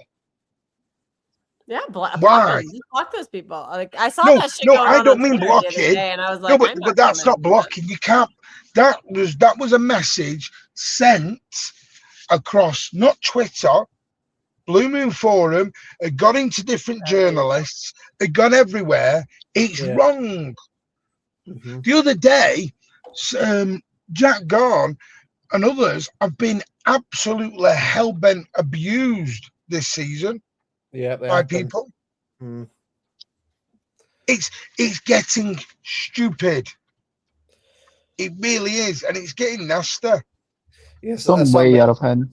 Way out of hand. Sadly. Yeah. If we're going to make sick rumours up, this season alone, I've heard Phil Foden's daughter's got cancer. What a load of waffle. Why is everyone spreading cancer rumors? There was someone the other day said Richard Dunn had died. What? Right, where's that come from? Then it's like, what are people doing? I'm sorry. I wouldn't even say go out and touch grass. You need to go out and have your head smacked against the wall. That's what you need. You don't need to touch grass. You needed a slap as a kid. That's what you needed. Your parents didn't slap you hard enough. And people because they didn't slap the stupidness out of you. Yeah, and I really take offense to these cancer rumors because the person I co-host with a lot, Patrick, he is actually battling cancer right now, and I see him struggle, and that's nothing to joke about. So even hinting that kind of stuff, you're messing with people's lives in a really awful way, and I can't accept that. Yeah. I just block them But then because I can't. Melanoma cancer, she passed away from it. It's something that you don't joke about. I mean, it's one thing that a lot of things you joke about, but that especially you don't joke about it. You don't. Exactly. People joke about mental health now, and I get it. Not everyone believes. Lee Gunner doesn't believe in mental health. Thinks I get it. That's his opinion. That guy says some bullshit too. It's like, come on. There is, to me, I'm sorry, there is such thing as mental health. There is, yeah. I have suffered. I have suffered with mental health. I'm not. And then people just laugh it off. Oh, mental health. That old chestnut. It's like, get in the bin. Again, I keep saying that. Yeah, there's a lot, and there's the whole world is fucked up because of that. I think. Call me a conspiracy theorist, but I think a lot of it is additives in food. I think it's just fucking with our brain chemistry. Anyway, football is back. We're going to win tomorrow. I'm going 4-1. I am going 4-1. We are going to slap these tomorrow. Yeah, 4-1. I'm saying 4-1. Yeah. Plastic, and that's the other thing. Why, someone said in stream today, I'd be happy with a draw. Bollocks to that. Bodo Glint, you're happy with a draw? What is this? Standards. No, I don't. I don't do the standards. This team after that performance in the derby. Listen, I don't do the standards. But I thought they'd have put Sunderland behind him. I thought they would have put Chelsea behind him. I thought they would have put Brighton behind him, and they just keep not. With due respect, Bodo Glint is not Sunderland. Sunderland are better than Bodo Glint. I'm actually nervous about the Wolves game. That's how bad that derby fucked me up. That was such a thorough and dismantling performance. No, but here's another thing I heard today. That was the worst derby ever. Fine, that might be an opinion. Where was you when we were 2-0 up and got beat 3-2 in the second half? Where was you there? That was at home. That was painful. That was pain. I don't remember of this. Don't remember.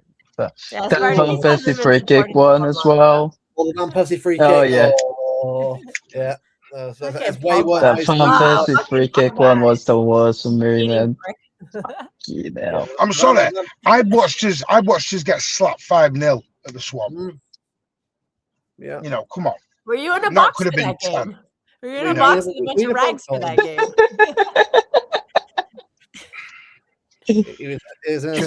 Jealous people. Jealous. Martin, I hope that you're not going on a box after this game, after this derby. We could have won the Centurions a week early. Fucking Pogba, you cheat? That guy's a cheat. The 4-2 loss. He's probably cheating then too. We probably lost to a guy he's probably doping back then. Listen, I'm just going to enjoy tomorrow. I'm going to relax. I'm going to enjoy it as a fan. Big up to everyone who's out there with the snow kits on. Are you going, Martin? Alex is out of his dad today, so he's having a good time. So that's a win, isn't it? Alex is out there. Brooks is out there, so quite a few out there. Martin's not going, so that's a win. To stay warm for that game. Oof. Nice hot. I've actually heard it's actually not bad, is it? Do you know what? I think we're going to have a very good week. We'll beat Bodo Glint. We'll beat Wolves at home. And then we'll rock in and see what happens. And then we've got Galatasaray, play the kids, have a good old time. And then we've got Spurs. Then we've got the second leg. Then we rock into Anfield. Do you know what, right? I've got a funny feeling, and I'm going to touch wood. Okay. Apparently 0 degrees right now. I think that's not bad. We're at Tottenham, we're at Anfield. I've got a weird feeling this year that at some point this has got to stop at some point. Anfield. Yeah. Why not this year? Apparently the low tomorrow is only -2. Mamouche's back now, so Mamouche will be back. Yeah. Listen. That made me so happy to see him. Yay. Finally. I love Mamouche. I do too. I'm really looking forward to seeing more of Marmouche in the second half of the season because I thought he would have helped us so much this past week. He would have helped us so much. I know we were desperate for one. Think about it. In 3 of those games, one goal would have made it such a difference. Just one goal. One goal would have meant one of those results was not a draw, and we wouldn't all be feeling so rotten about it. It's a World Cup. We dropped 3 right, points. I'm going to have to jump my dad's walk. Big up, Paul. Hit those likes. Hit the subscribe. Big up. Good one, lads. Big up. See you soon, mate. Take care. Yeah. See you, Martin. See ya. Yeah. Big up, We will be doing a watch along tomorrow. Shameless plug for True City Fan TV. I'm doing a watch along tomorrow, and I don't have to work in the middle of the second half because it's an early game. So I'm like, yay! I'll probably actually watch the whole game because it starts at what 5:45. When I start at 8, I work at 9:30. So all I'll say is I probably won't be here straight away because with work right now and traffic on the way home is a bit of a nightmare. So I'll probably say about 6:15 UK time. I'll probably be around to go on, but I'll be there at some point. Yeah, I would love it. Yeah, because I right now I'm probably I'm hoping Spartacus will show up because he's always he's my crutch on these watch. Probably, actually, sometimes yes. he gets busy. Look, but what we got to do? I'll probably be there. I'll put the link in the chat. Don't worry. What we got to do? Okay. Saturday's happened. Move on. I think because otherwise, if we dwell on it forever, this season's done mentally for us. Look, it was shit. These players owe us next year a win next year in the derby again.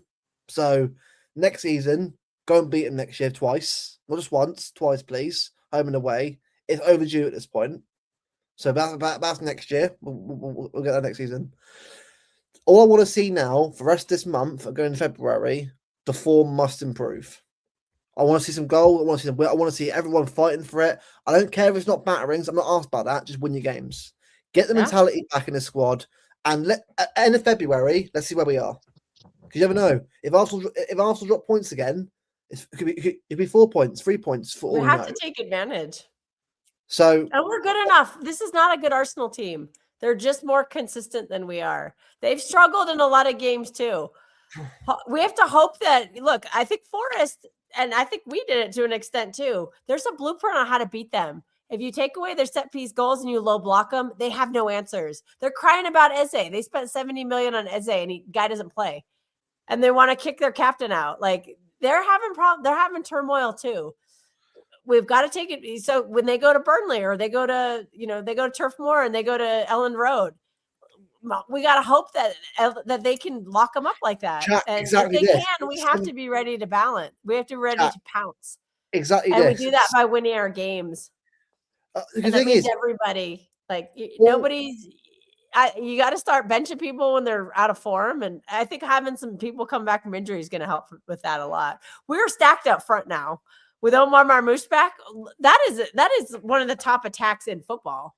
Marmoush, Holland, Doku, Semenyo, and then we got Foden and Turkey, and we got Rodri, and we got Gonzalez, and we got Bernardo. Like that is stacked. That is a stacked midfield.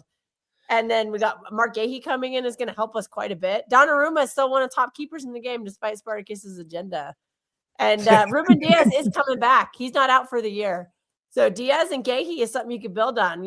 Hopefully Nunes comes back and because he's been excellent. And I think we have the tools though. There's still depth issues in the center back issue, and that's something we just we bought one person in. I don't think we're bringing another in, but roll with it. Let's go outscore some teams because we have a great attack.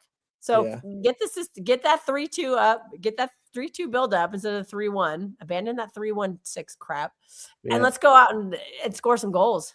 I think we have the players for it. I tell you right.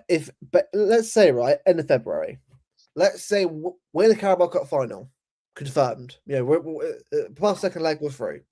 FA Cup, we're in the 5th round, maybe 6th round, depending on we played it already. Premier League, we're 4 points behind. Let's say because it's going to happen. Maybe 3 points behind going into March. Champions League, we're in the last 16 quarterfinals. Perfect. Because at that point, if everyone's back, at that point, Cover's back, Diaz back, Savio probably back as well. We've got players come back from injury and also suspension as well.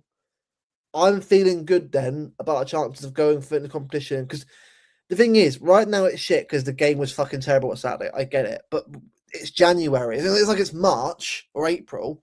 It's January. There is still time to turn us around, and it's on the players and the manager to lock in.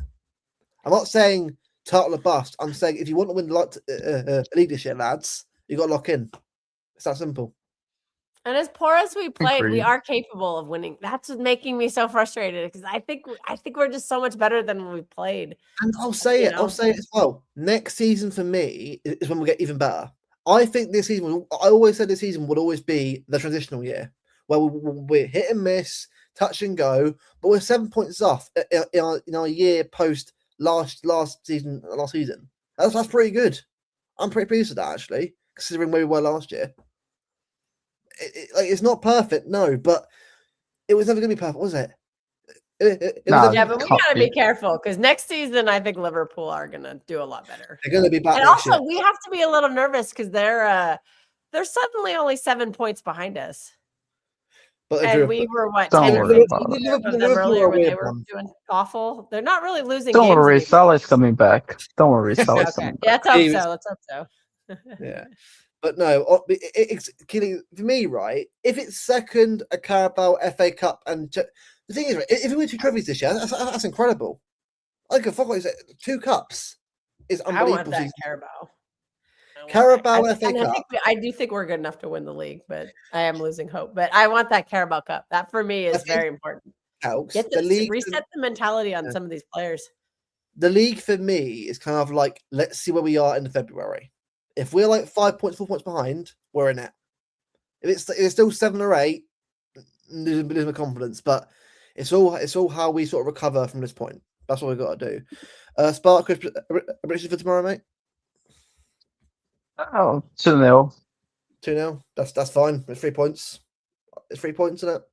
That's all that matters Yeah. right now. Yeah. 3 points. And 3 points. that should pretty much ice top 8, don't you think? Or Big up Dash, mate. Big up Dash. In theory, yes. I'd love to see Trafford play the Galatasaray game just to Yeah, the yeah. game. That's what I would do. I think. But if we drop points tomorrow, then he won't be able to because it's just to be fair, though, helps. Trafford really impressed me in that Newcastle game. To Like be fair, that Kels, was both keepers outstanding. fine. For me, both keepers are perfectly fine. I've got both of them Yeah. are great goalkeeper. But Don's obviously the best keeper in the world. We know that. But Trafford, for a understudy, has done an incredible job this season. Coming into Yeah, a go new team. rewatch that save he made in the beginning of the second half. That is an Also at elite save. Brighton away. He was Yeah. a big save. Yeah, Leverkusen. Yeah, Tottenham. But he's still a young guy. He's still learning his craft. And I think so before. If he can just keep it out for another year or 2 here before going on to anywhere else. Before Donnarumma goes and replaces Courtois at Real Madrid or goes back to Italy. So he goes back to Italy. If he does, Spartacus good is luck. throwing a barbecue when that happens. Oh, mate. Happy days. Happy days. And then the fan base will rejoice because then they'll be like, let's get Enrique. 5:45 p.m. tomorrow, mate. It's the kickoff time. It's a bit of a weird time for us. We're early tomorrow. I Rather love than like it. That's 8 o'clock. 9:45 in the morning for me. I got it. That's great. That's a great time. Lineups. I'll do a quick one before we end the stream, just so we can sort of get a little bit of consensus. But I wish we could do that lineup from earlier, but yeah, I know, right? It'd be nice, wouldn't it? I want that team so bad. Right. Yeah. So right. Yeah, you got to take Bernardo is suspended, so you can't take him. Let's out. just say Oh, Turkey. Okay, Turkey. Right. Is it Okay, Reinders Holland. then or Shirky? I'd also throw Marmouche in there too. Hell with it. I'll play both as well. I'll play both. I just go I just go pure offense here. Semenyo I can't would drop really Jokic play. for Marmouche. I'm playing Marmouche. This is what I'm doing, by the way. I want these two overlapping. Wait, are we doing Wolves or are we doing tomorrow? At a knock, so why bother? Why Tomorrow. risk him on a plastic pitch? Semenyo can't play. Oh yeah, Semenyo cannot can't play. play. Yeah, Yeah, no. There's only 2 more games of that. Oh, other thing we can't forget is Mark Gahey can't play in the FA Cup for us because he got cup-tied to Palace when they lost. Does that matter? I thought I wasn't thinking anymore. It is in the Carabao. I don't think the FA Cup is the same rules. I would change from your team. I would just change Roger for O'Reilly. I don't want Roger playing in plastic On the pitch. Yeah. Yeah, I think he'll play some minutes, but yeah, I'm with you. I'd rather play Nico. I think O'Reilly. that obviously that Rico right back. The thing is, right, I don't mind against Bodo Glimt. It's just that it was just unfortunately Nunes got ill at the worst possible time, which is what it is. But I think at least on Saturday, Gahey will be back playing here with Husanov. We'll have Nunes here. We'll probably have Nori here probably, or Riley here, depending on where he wants to go. We'll have Rodri back here. I think at least for this team, I know Hart's not playing, but I think Omar for me is probably. I'll probably give Omar a chance at this point. See what he can do. Also, yeah, get Omar in and make him play the full 90, but maybe take Holland off after halftime or something. I would Yeah, also I try would to not say play Nathan Ake on that plastic pitch either, because he's already struggling. So don't make it worse for him. But I I get it. would You play might have to because of Haaland. how thin it is. I'll play Haaland tomorrow as a punishment for the derby, and then don't play him at Wolves and Galatasaray, who are actually important games. right. Let's say Haaland Wow. first half. Let's say he finally gets a couple goals. Then half time, get off the pitch. Yeah. Yeah, and then What we're doing. just play a false nine with Marmoush or something. Okay. I will then put Shirky here for Foden. Cool. All right. That's what I'll go with them. I have a Look, feeling he's not going to start anyway. this team is good enough to win tomorrow. I'm sorry, it is. I don't care. It is good It enough to should win. be, tomorrow. yeah. I like bringing Tijani in there too. Just- Because again, we need goals, and Tijani has been scoring goals. I don't know why he didn't restart. Oh, you took Marmoush out. Marmoush served Doku. Well, it depends. I do Marmoush to Daku, yeah. Just go full Blitzkrieg. Blitzkrieg, yeah, I'm up for that. This is a Bit of Blitzkrieg. Blitzkrieg. Marmoush Haaland just shoot on That sight. is goal. Oh, that's chaotic. Poor Nico O'Reilly, but Yeah, Nico, you're on your own, pal. Quite literally. Ake O'Reilly, Ake on a plastic pitch. Eek. I'm not. yeah, sure I would. I have a bad feeling he's going to start, but because done he's well, struggling by the with injury, I would try to not play him. Ake is I done, would by the way. rather not risk him. Ake has done, by the way, incredibly well, by the way, not to not get fully injured out. He's done so well, but I'm like, this guy needs a break. Please give him a break, please. He needs one. And he deserves it as well. Yeah, and I think Gahey being able to play on Saturday, I think that's going to take some pressure off of him too. I don't think he has to play every game now. Yeah, but no, or he doesn't have to play a full 90. You know, that'll help. You know, because I think Gahey will just walk immediately into the starting lineup on Saturday, and he will be playing all those games. And then you can rotate between Husanov and Elaine, or maybe if you wanted to play Ake there some games. But I think it'll give him a little less pressure, and he won't be forced to play every game or even a full 90 in the games. Yeah. And hopefully he doesn't get injured more. You know what I mean? Yeah, exactly. Yeah. Well, that's a team anyway for tomorrow. Over 3 hours live. Bloody hell, that's 3 hours. Well, you brought the derailer on. What do you expect? No, to be fair, right, it's been nice doing this for a bit. Again, as anyone who's just weighing that Bevo on, Bevo will be back very soon. He's having a break from the panel show and a break from just YouTube. He's got a lot of stuff going on. So people, I'm sure, I know Martin knows what's going on anyway, and I do, but he's got a lot of stuff going on at the moment, and he wants to be like coming on here with the right headspace, the right mindset. Because I get it, when you're not in the headspace to do YouTube, don't do it at all. You're best to sort of get yourself like. It's like Alf. Alf is sort of, I mean, like, and obviously he's back soon, so. Bevo will be back very soon. Life happens. Life happens. Yeah. But I say when he's back, we're back on her again. I'm currently in the process of putting some lights up my room soon. So I've got stuff to get the room set up nicely around there. So it'll be nice and different there soon, which will be quite good. So it'll be all fresh and ready to go for when he gets back on here. But I'm not going to say when though yet, because I can't say when. Like it's up to him when he's back on again. But I'm messaging him every day and chatting every day. So he's but he appreciates all the support though and all the love though. He does appreciate it. He says he appreciates everyone for messaging and sort of saying he's alright on that. And he'll be back very soon. Not red lights. Fuck off. It's blue. We're in Amsterdam here, mate. Come on. I actually have some blue lights, but I always forget they're battery powered, so I always forget to turn them on. And a lot of times I stream it like it's light here. It's only 3:00 in the afternoon here, so I wouldn't turn the lights on for that. Yeah. Anyway, big up Calx, big up Spartacus. I say, I'm sure most people I'm sure you've down as well. Obviously, as well. I'm sure you guys will go over there and watch. I mean, I would say subscribe to them, but I'm sure most people subscribe to them anyway on here. So, but if you aren't, go and subscribe. You know. Yeah, Steve and I are gonna do a preview of the game, and then I'll do some more Gahey gushing sometime this afternoon. I don't know what I haven't heard what time, but probably within the next hour or two. We'll just do a quick little preview stream because Steve won't be around for the watch along tomorrow. He'll be working. If you're around Spartacus, you're welcome to join us. We'll throw the link in the chat. Is anyone live at all? We'll kind of do the same thing we did here. And then you just have to listen to Steve going Spartacus, because that's Steve. Yeah. Let's just see if anyone's live quickly before I end the stream, because I don't want to sort of just end the stream without over. I just realized I just realized it's 3:00. I need to eat some food. That is something I have not done in the past 2 weeks very well. It's like I keep forgetting to eat. Yeah, not good. Good. I made 2 soups yesterday though, so I've got some. It won't be long. I can just heat some food up real quick. Yeah, they actually look very good, by the way.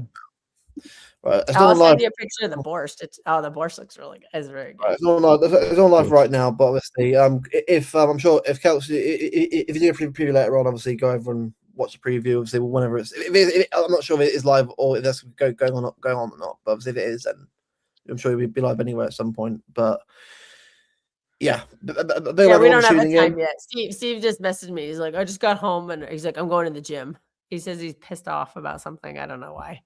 Yeah, he's working out then. His NFL team got lost yesterday in overtime. Maybe he's still mad about that.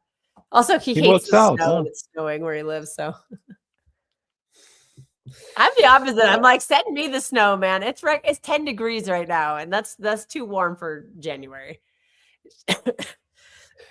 Anyway, be up, guys. Much appreciate for tuning in. 3-hour stream. Must appreciate you guys all support. Over 30 likes is great. Obviously, get the 40 post this. Massively appreciated.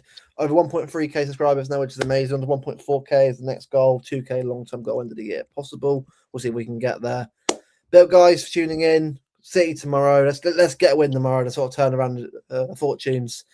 I'll see you guys again soon. Have a stream very soon. Take care, everyone. Have a good evening. Good night. Good night.